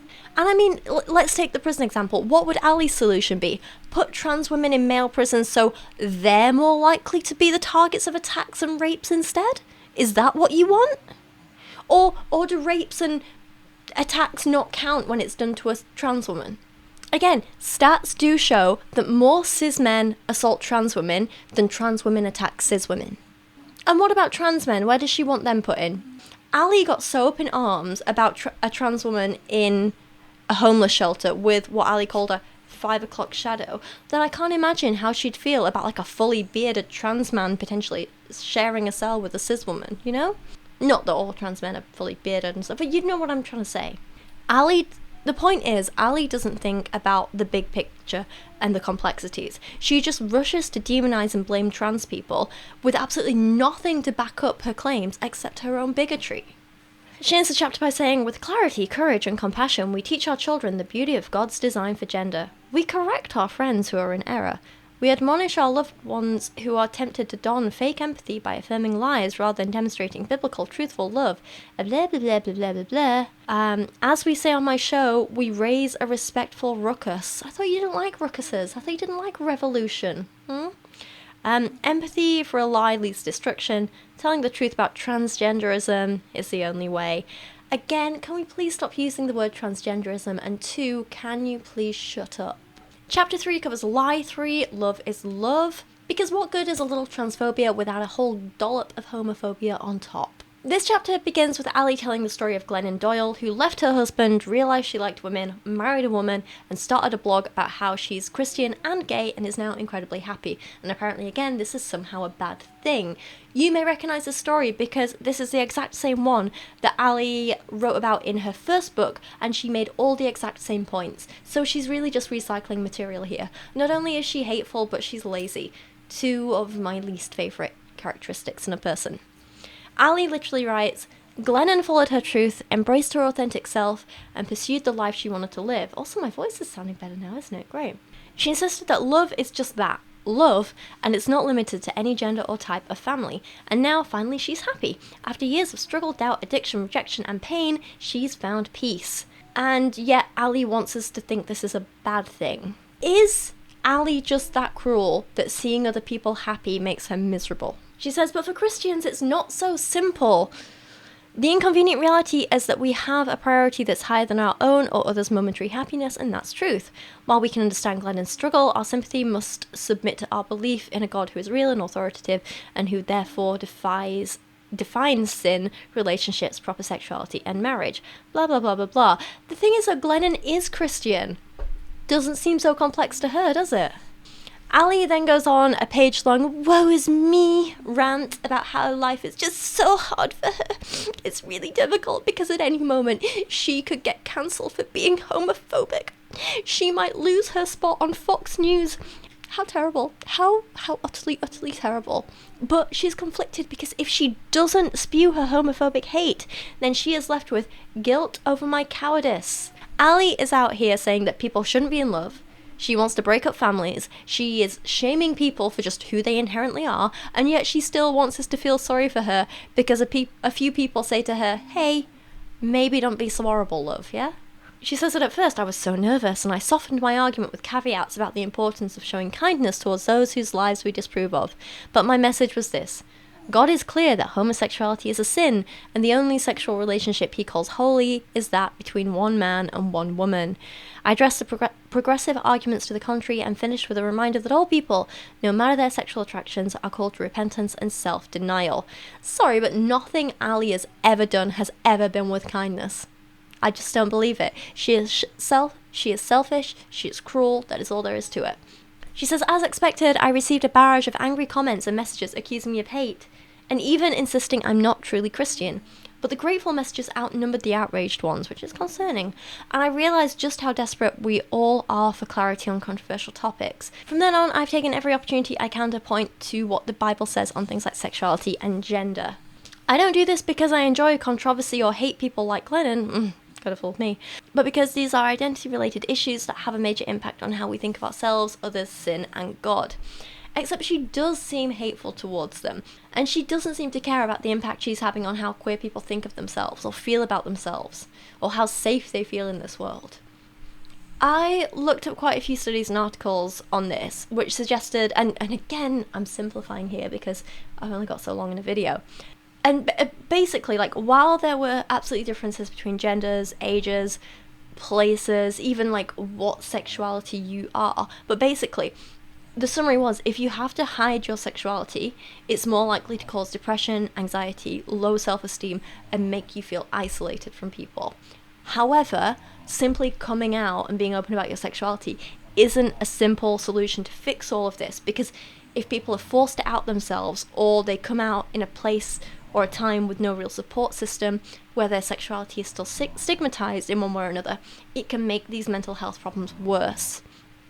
The people with the best mental health were the ones who were both able to accept their sexuality for themselves, be open about it, and be accepted by those around them. There were a few studies I could find that looked into what Allie's wanting people to do, which is they acknowledge their queer identity but then suppress it on purpose and have everyone around them shame them into keeping it suppressed so they can never have a fulfilled or meaningful relationship, either romantic or sexual. Like I say, there weren't too many studies into that, but the ones I did find said that yes, that is incredibly damaging to people's mental health, which is a surprise to none of us. Basically, what Allie is suggesting is dangerous. She then goes on to talk about marriage and says that she'll only use the term gay marriage if it's in quotation marks because it's not really marriage. Except it is, but okay. Her argument is that because 15 to 20 years ago politicians who are now pro-gay marriage said they were anti-gay marriage, that means it's not marriage. So I guess people can't change their mind as they learn new information, which actually explains a lot about why Allie never learns anything new, but here we are. She writes, the Centre for Social Justice in the United Kingdom issued a report in 2019 finding that the rise of divorce in single-parent households has led to the destabilisation of children's lives. The breakdown of the family nearly doubles a child's chance of failing at school, doubles a child's chances of becoming a criminal, more than doubles a child's chances of becoming homeless, and increases the risk of mental health problems and drug addictions. And then she throws in some, anti-divorce statistics, but fails to realise that, again, the issue is far more complicated than this. A child of a happily divorced family is still better off than a child of a dysfunctional married family. It's less about whether the parents are married or divorced, and more to do with how functional the family unit is. If there's dysfunction amongst the parents, that's going to cause dysfunction for the child. And forcing yourself to stay in a miserable marriage, an abusive marriage, just a marriage that isn't working is not going to be good for a child. And anyway, I don't see what this has to do with gay couples wanting to be married. It doesn't, does it? She says it's not enough for children to have two parents, whoever those parents may be. The family diversity myth, which posits kids do just as well being raised by any loving adults, is wrong.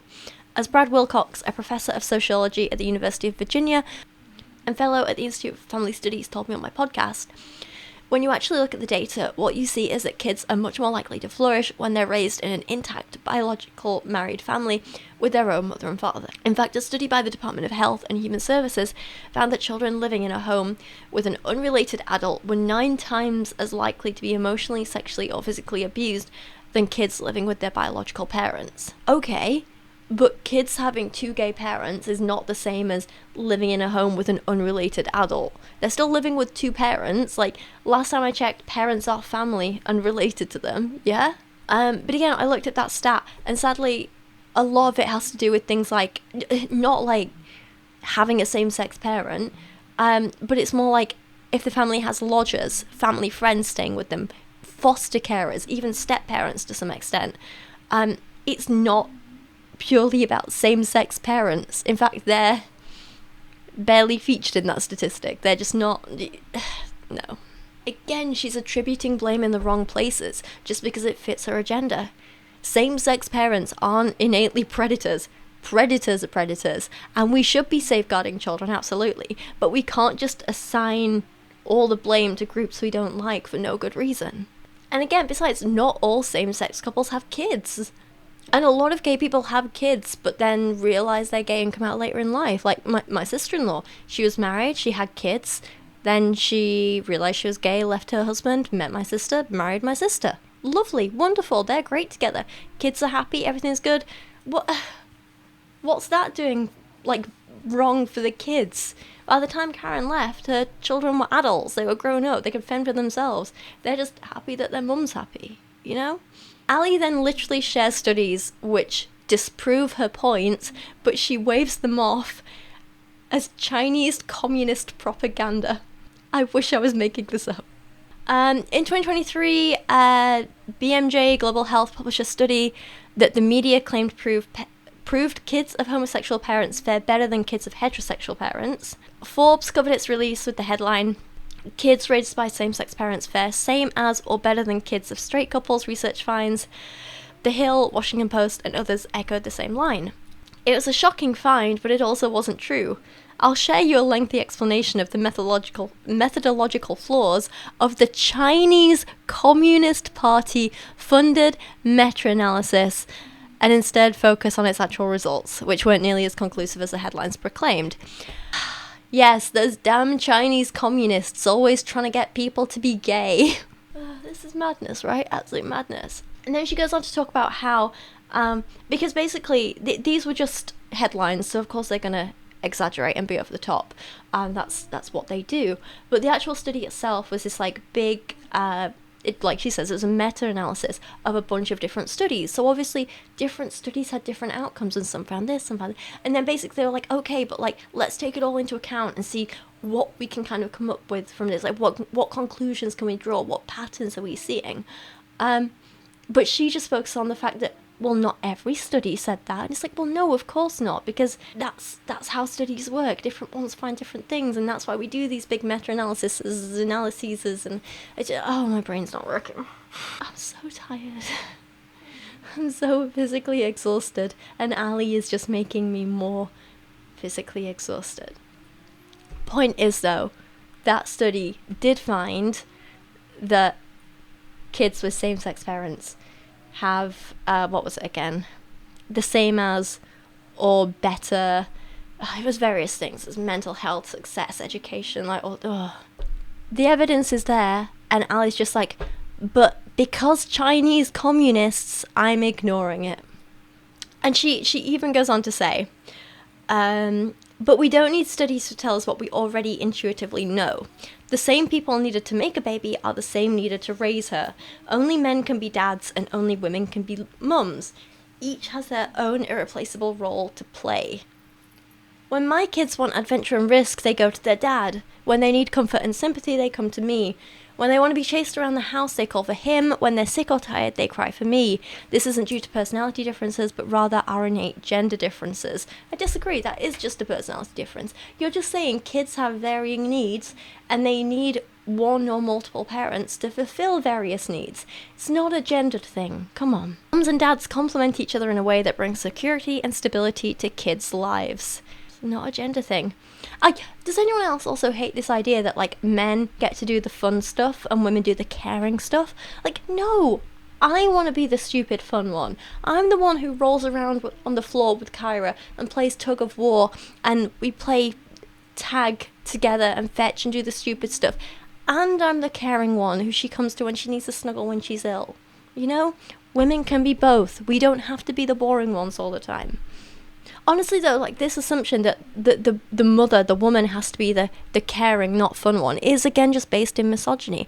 I've spoken about this a lot in recent videos, but about the unpaid, invisible, and emotional work that women are just expected to do by men. It really annoys me. I'll pop in a clip now, actually.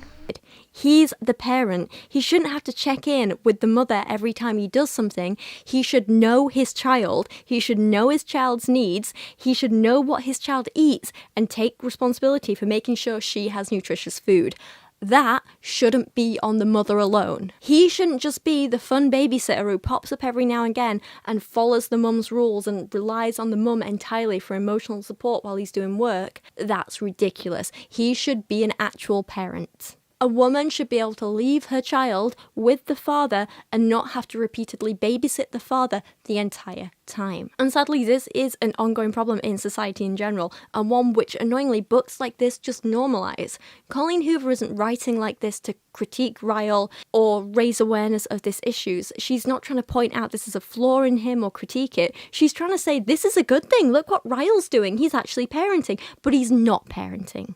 He's being babysat by Lily. Colleen just thinks this is the way things are. Let's continue to present it as normal and humorous and not question it. And she's part of the problem. If you want to find out more about this issue from a feminist perspective, I do have a couple of book recommendations for you. So in Gemma Hartley's Fed Up, Emotional Labour, Women and the Way Forward, she writes about how when she was pregnant, she asked her husband to help make a decision about how to sterilise baby bottles, only to be met with this. I reached the edge of my mental capacity. I asked Rob to make a decision and he flat out wouldn't. I don't know, you're the one who knows these things. You know what we need more than I do. Except that I didn't. And what I did know had so much more to do with my personal research than some magical mum knowledge I was endowed with upon conception. Mums don't innately know what the next steps look like.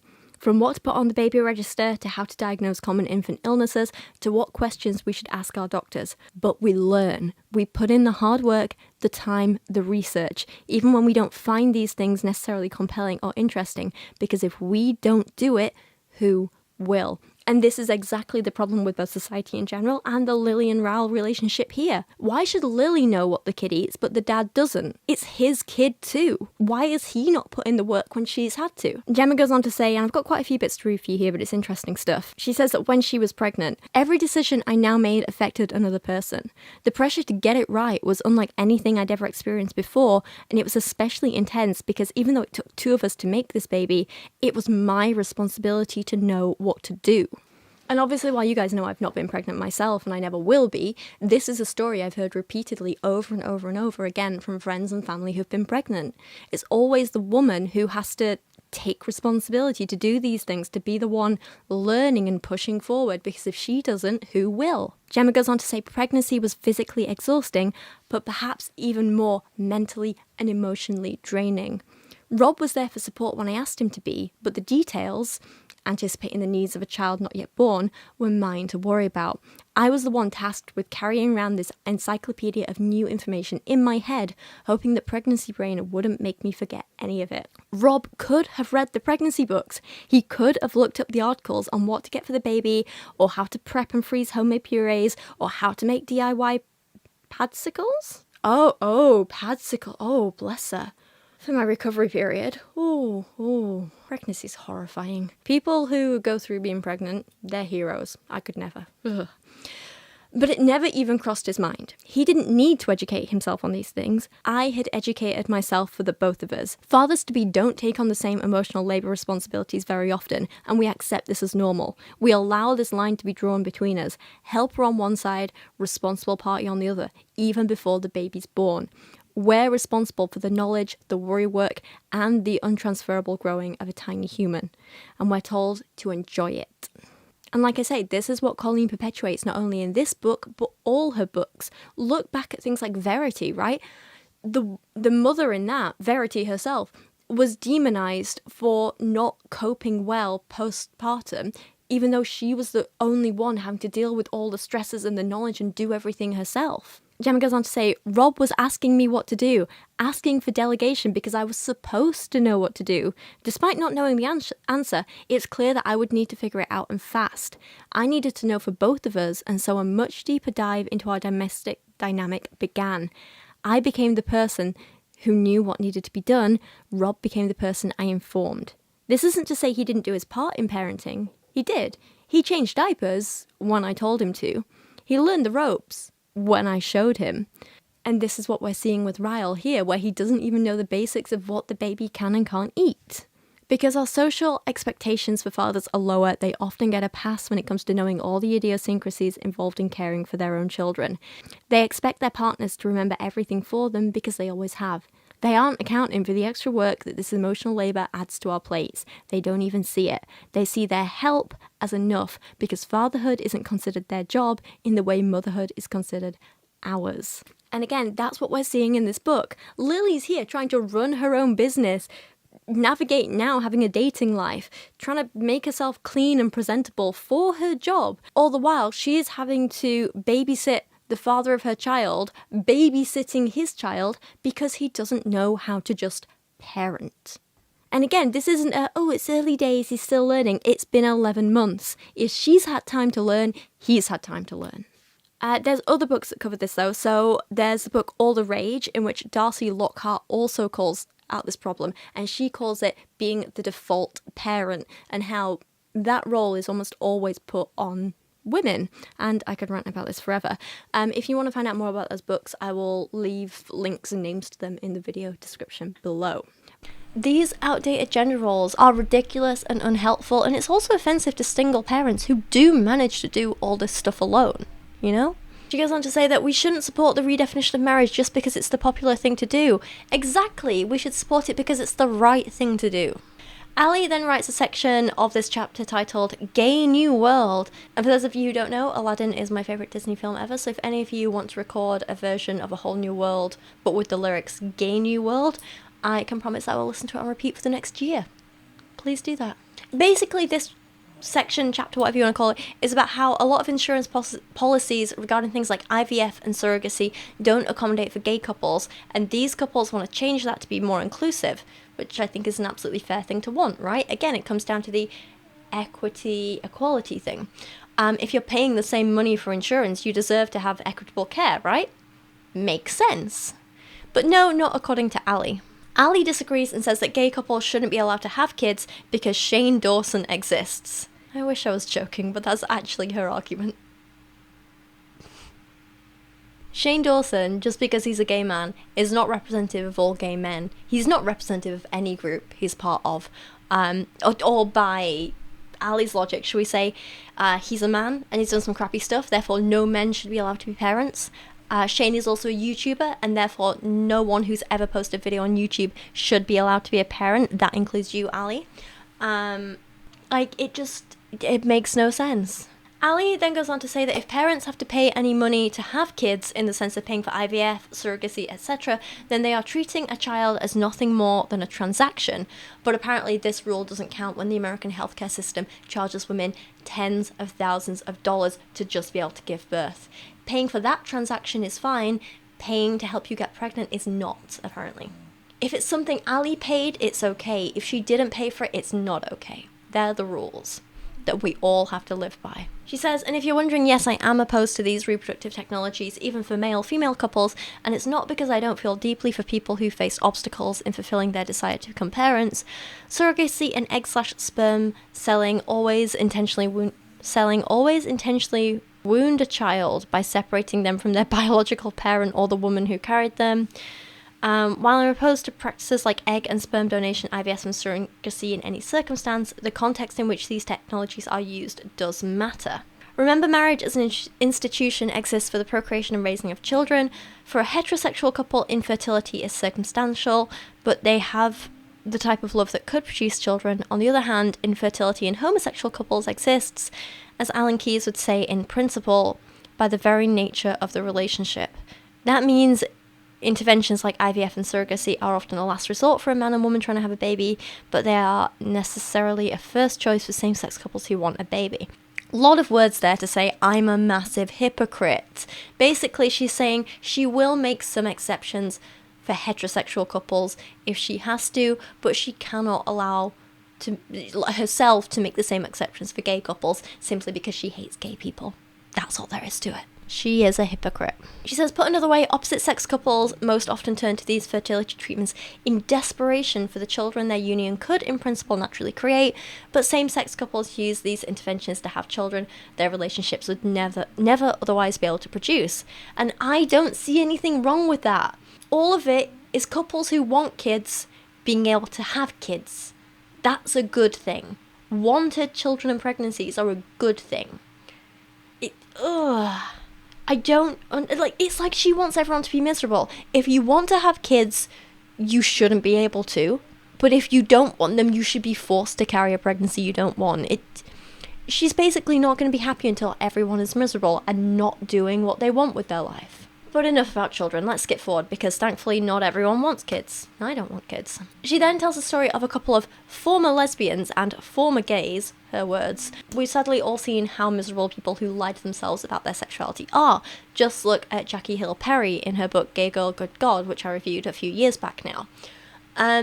Also look at, I was watching a great video yesterday about the TLC, it's just one single TLC episode called My Husband's Not Gay, or something like that, and it's about Utah Mormons who the men all struggle with same-sex attraction, but they don't act on it because they're all married to women, and they're like, I'm attracted to men, and my wife, but mostly men, and then most of the episode is just them sitting around talking about how hot men are, but they're totally not gay. Allie then talks about how, as a Christian, she can't possibly support a law which allows people to choose for themselves who they get married to, and then brings up the issue of homophobic bakers who wouldn't bake a wedding cake for a gay couple. So this was a big thing a few years back, and of course she favours the bakers. I don't know why he's coming up, but I mentioned him earlier, like Alex O'Connor, Cosmic Skeptic. Not only is he incredibly anti-choice when it comes to women's bodies, but he was also in favour of the bakers, and a little bit subtly, and he really shocked me. He thought it was absolutely okay to deny a service to a gay couple simply for being gay, just like he thinks it's okay to deny a woman healthcare because he says so. Yeah, the more I think about it, the more Alex and Allie really have in common. Like, their values align. The only difference is he doesn't have God to back him up. He has these, like, hypothetical, I'm a philosopher arguments. Neither one of them thinks about real people in the real world, though. Where are we? Okay. Allie did go one step further than Alex. Alex just supported the bakers in principle and their homophobic views. He was pro all of that. Allie, on the other hand, went out of her way to raise $70,000 for the homophobic bakers' legal funds.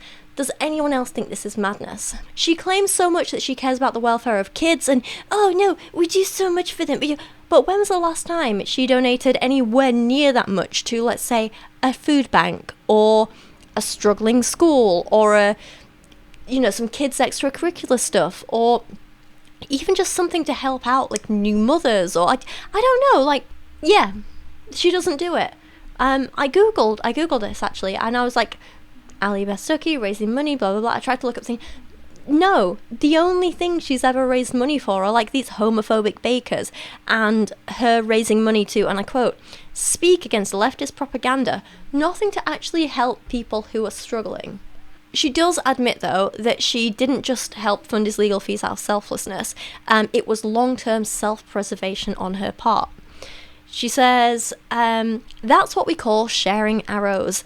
I didn't do anything but share a link to a fundraising page, and most people who contributed only donated a little, but through all these small acts of solidarity, we made a big difference in Jack, the homophobe's life. That's what Christians do. We share arrows with our brothers and sisters when they're in the line of fire. Because whether we like it or not, one day the arrows will be pointed towards us. It may be one or it may be 1,000, but if we are faithful in defending God's design for marriage and the family, we will catch heat and perhaps even suffer great loss because of our stance.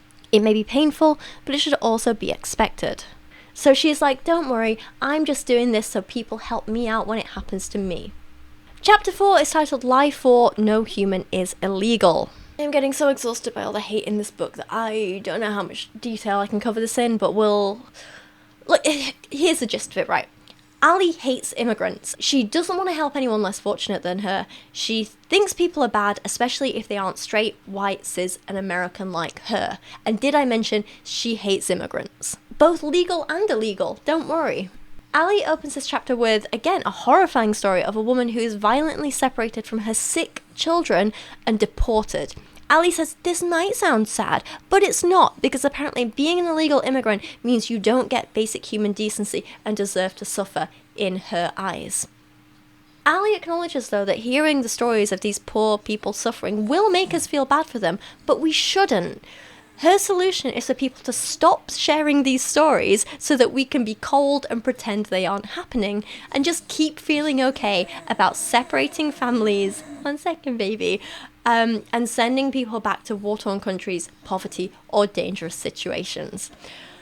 Sorry, I shouldn't be laughing, but Kubi's being a little grumble, aren't you? You're so cute. Would you like a snack? Okay, Allie goes on to say, empathy can help us feel for the difficult plight of immigrants, but it can't give us the discernment to advocate for good immigration policy. To do that, we have to understand what's really going on. And what is this full story? What is really going on? Don't worry, Allie tells us by sharing several stories of illegal immigrants murdering people, and then therefore tries to claim that all immigrants are bad people. It doesn't matter that literally a page earlier she said, in a story of one immigrant, she was a responsible community member and a loving mother. She was not a criminal, she just did what every one of us would have done, fled violence for the opportunity of a better life. But Allie then warns us that if we listen to her story and make a judgment about all immigrants, then we're wrong. But we should listen to some stories and make judgments about all immigrants. For example, in 2018, University of Iowa student Molly Tibbetts disappeared after leaving for a jog. She was kidnapped and brutally murdered by Christian Rivera, an illegal immigrant from Mexico. He's currently serving a life sentence. Apparently, these are the stories we should be listening to and making judgments about. So, if an illegal immigrant is a good person, then we ignore that. That doesn't matter. That doesn't affect our judgment of all immigrants. But if an illegal immigrant is a bad person, then that should cloud our judgment of all illegal immigrants. Do you see why I'm so frustrated with her? Having empathy for good people is bad, but punishing everyone for the actions of a few is good. Allie says, so what do we do with an immigration system that brings us stories like Maribel's as well as those of Kate and others? Toxic empathy demands our empathy only go one direction, to the party the progressive worldview deems oppressed. How is have empathy for the oppressed a bad thing? How is she really trying to argue about this? And the truth is, the danger of illegal immigration goes far beyond a few anecdotes of murder. It causes problems for both American systems and the immigrants themselves. In the fiscal year 2023, Border Patrol recorded 1,254 illegal immigrants convicted of assault, battery, or domestic violence, 2,493 convicted for driving under the influence, and 2,055 for illegal drug possession and trafficking. And that's just those arrested, tried, and convicted. This data doesn't count any of the criminals who got away or who weren't prosecuted thanks to non-compliance policies of sanctuary cities. And again, she's just cherry-picking the worst case scenarios here. Let's talk about how many were fleeing assault, battery, domestic violence, and trafficking, maybe. Because that's the reason most of them were in the US in the first place, let's be honest. And what about all the innocent ones? So according to the BBC, in 2022, there were 11 million illegal immigrants in the US. Allie mentioned 6,000 of them being convicted of crimes. So Allie wants to punish the 10.994 million others because of the 0.05%. How is that fair? That's a lower rate of illegal immigrants committing and being convicted of crimes than it is for the general population. And apparently, okay, here's the thing. Why, when we're talking about, let's say, sexual assault cases in women, why does Allie say only the convicted ones count? If they weren't convicted, then it wasn't a real crime. But when we're talking about illegal immigrants, and, well, here are the ones that were convicted, but there were clearly so many other criminals who got away with it, and we need to take them into account. She's cherry-picking her data to suit her agenda. Again, it's what she does. I'm not an expert in this. I'm absolutely not. But the way I see it, I'd much rather immigrants go through all the legal processes, obviously. But I'm also aware that in the real world, that's not always possible. And my priority is people's safety and well-being, and that includes the safety and well-being of immigrants. So if a person needs to enter a country illegally to stay safe and not be killed or battered or assaulted, then I'm okay with it. Now, are some of those illegal immigrants going to be bad people? Yes. Just like some legal immigrants are bad people. Just like some people born in a country are bad people. But again, Allie's assigning blame in the wrong places to the wrong characteristics. But, I don't know. I am not an expert in global politics, especially not in, US politics and immigration. So, take everything I say with a pinch of salt. What I can say, though, is that, again, Allie is assigning blame in the wrong places. So listen to this bit. She's speaking about New York. The city's homeless shelters are unable to adequately serve the homeless population because of the overflow of poor illegal immigrants in need of help. Okay, so how about instead of just saying, screw you immigrants, we're not going to help you, and pretending they're not there and don't need help, how about instead we put more funding into helping homeless shelters, more funding into helping people find jobs, more funding into helping people get an education, more funding into helping illegal immigrants in particular get an education and find work and get here legally so they have the resources to support themselves. We can't just ignore these people and their problems don't exist and hope they go away. We actually have to help them. When we see the proof that there are so many people who need help, we need to be asking, how do we help them? Not, how do we shove this problem onto other people to deal with and pretend they don't exist? Allie goes on to write, while some activists argue illegal aliens are less likely to commit crimes, we really have no way of knowing that, since they are by definition undocumented, and there are so many kinds of people entering every day.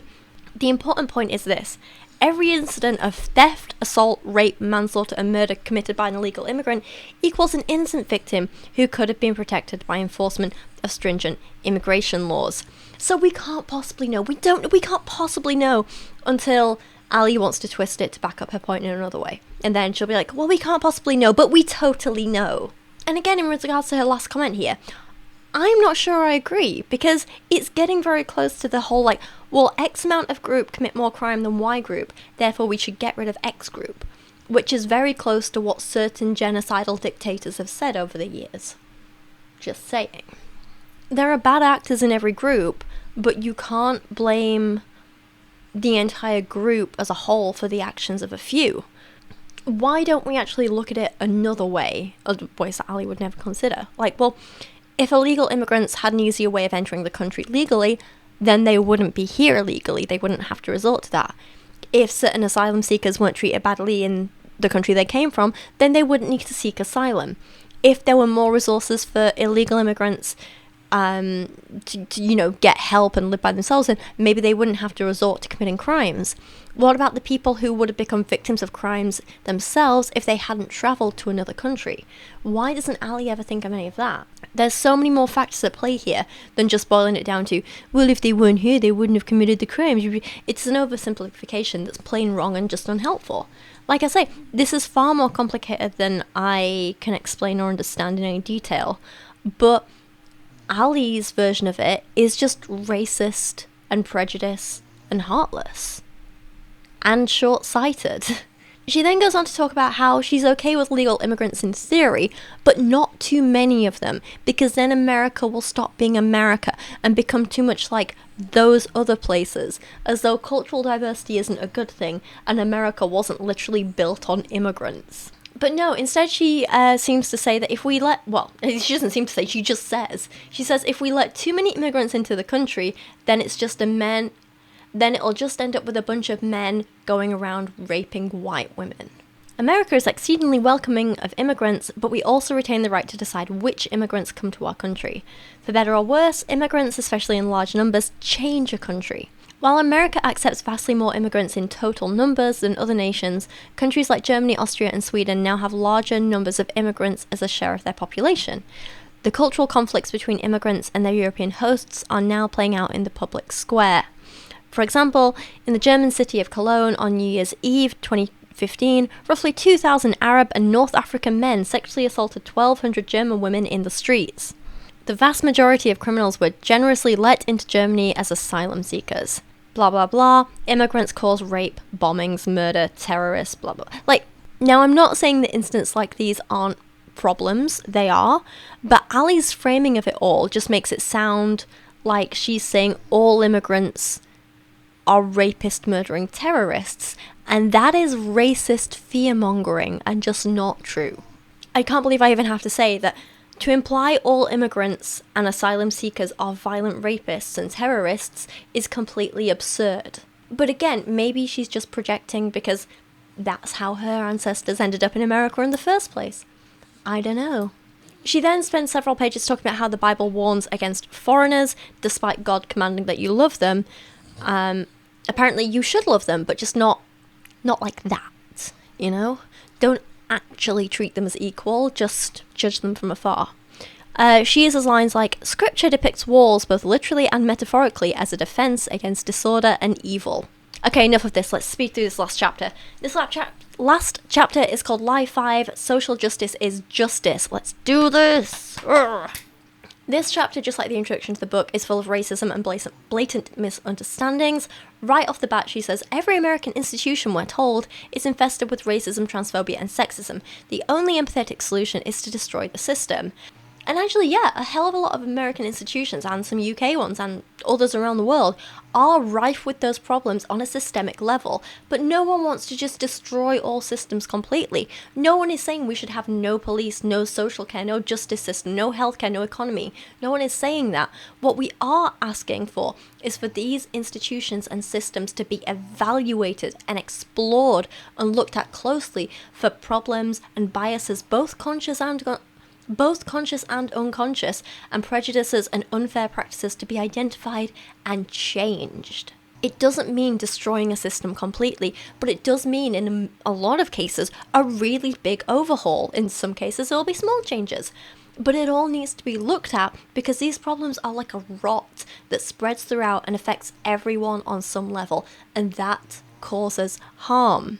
And realistically, let's be honest, a lot of systems in place today, like the police system in America, like the police system in the UK to maybe a lesser extent, but still a big extent, do need a big overhaul from the top down. It's just the way it is. She says, let's call this the social justice hypothesis. Its proponents argue that our inherently oppressive system costs the lives of innocent people at the hands of those in power. On social media and in the news, we read that people who identify as transgender are disproportionately more likely to be victims of violent crimes, that lesbian and gay people continue to face widespread discrimination, and that immigrants face systemic prejudice.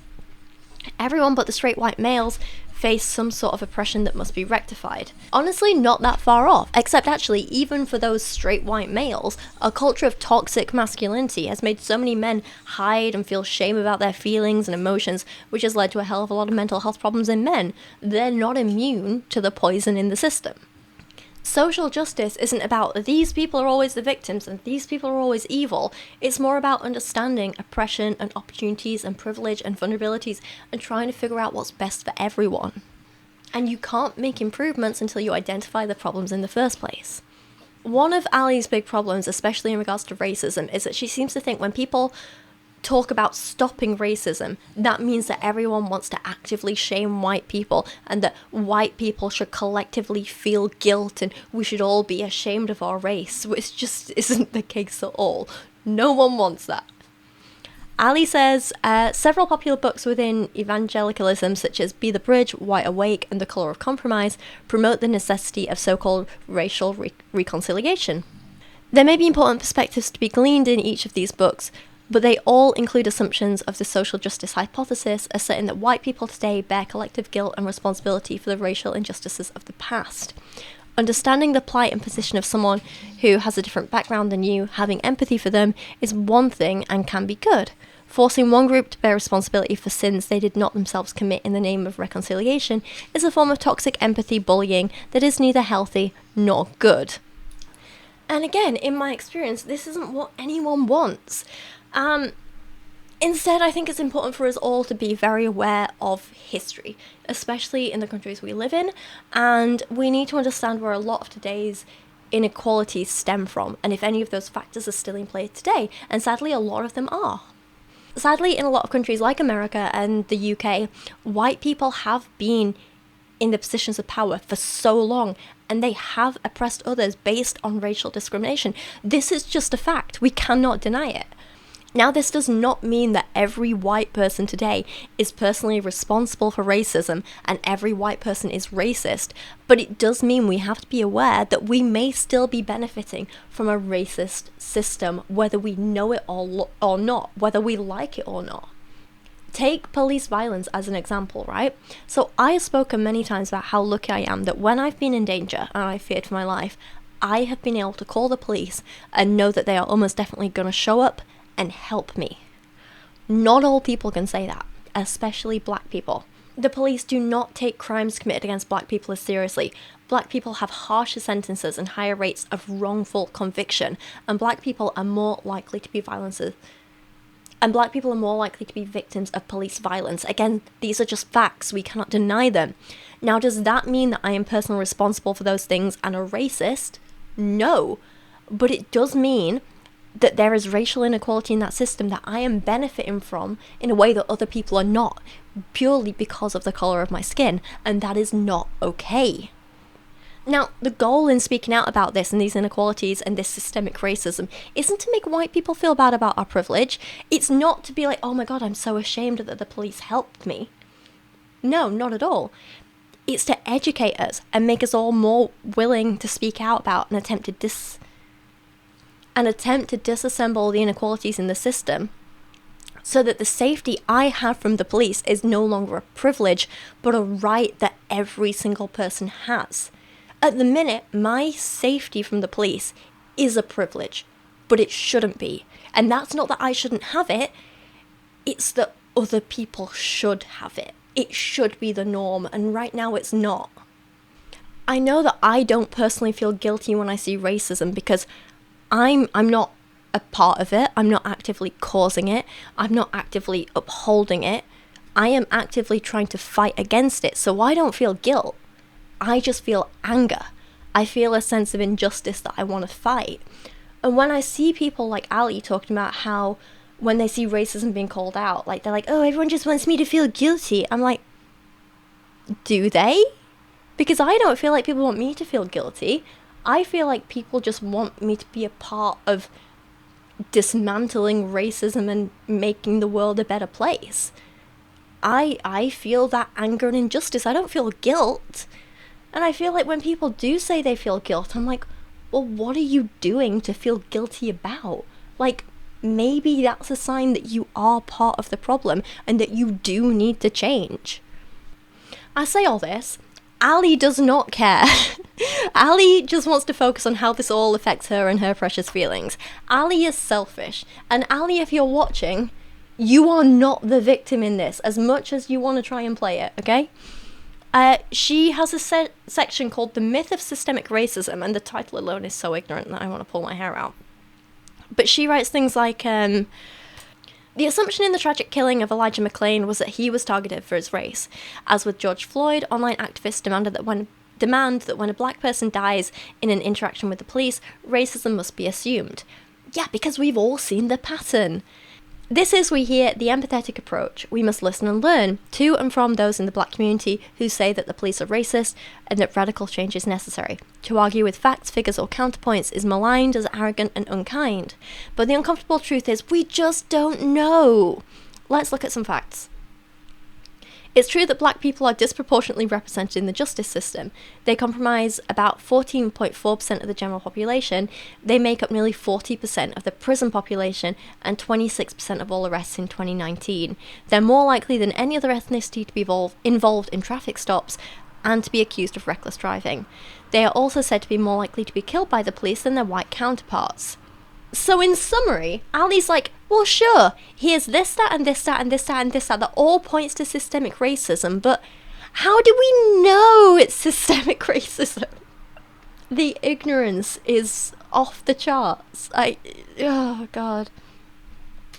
Anyway, we already covered a lot of this in the beginning, so let's move on. Okay, right. So in this section, she quotes Ibram X. Kendi again. She says, Henry Rogers, who now goes by Ibram X. Kendi, rose to prominence in the summer of 2020 as the author of the book How to Be Anti-Racist, which argued that discrimination against white people is the antidote to the mistreatment of black people. She quotes him saying, the only remedy to racist discrimination is anti-racist discrimination. The only remedy to past discrimination is present discrimination. The only remedy to present discrimination is future discrimination. And she is entirely misrepresenting what he's saying. Misrepresenting or understanding, I'm not sure which, but it's not good. I'm not sure if she maybe just saw this quote out of context and ran with it, or if she just doesn't have the reading comprehension to understand the book. I don't know.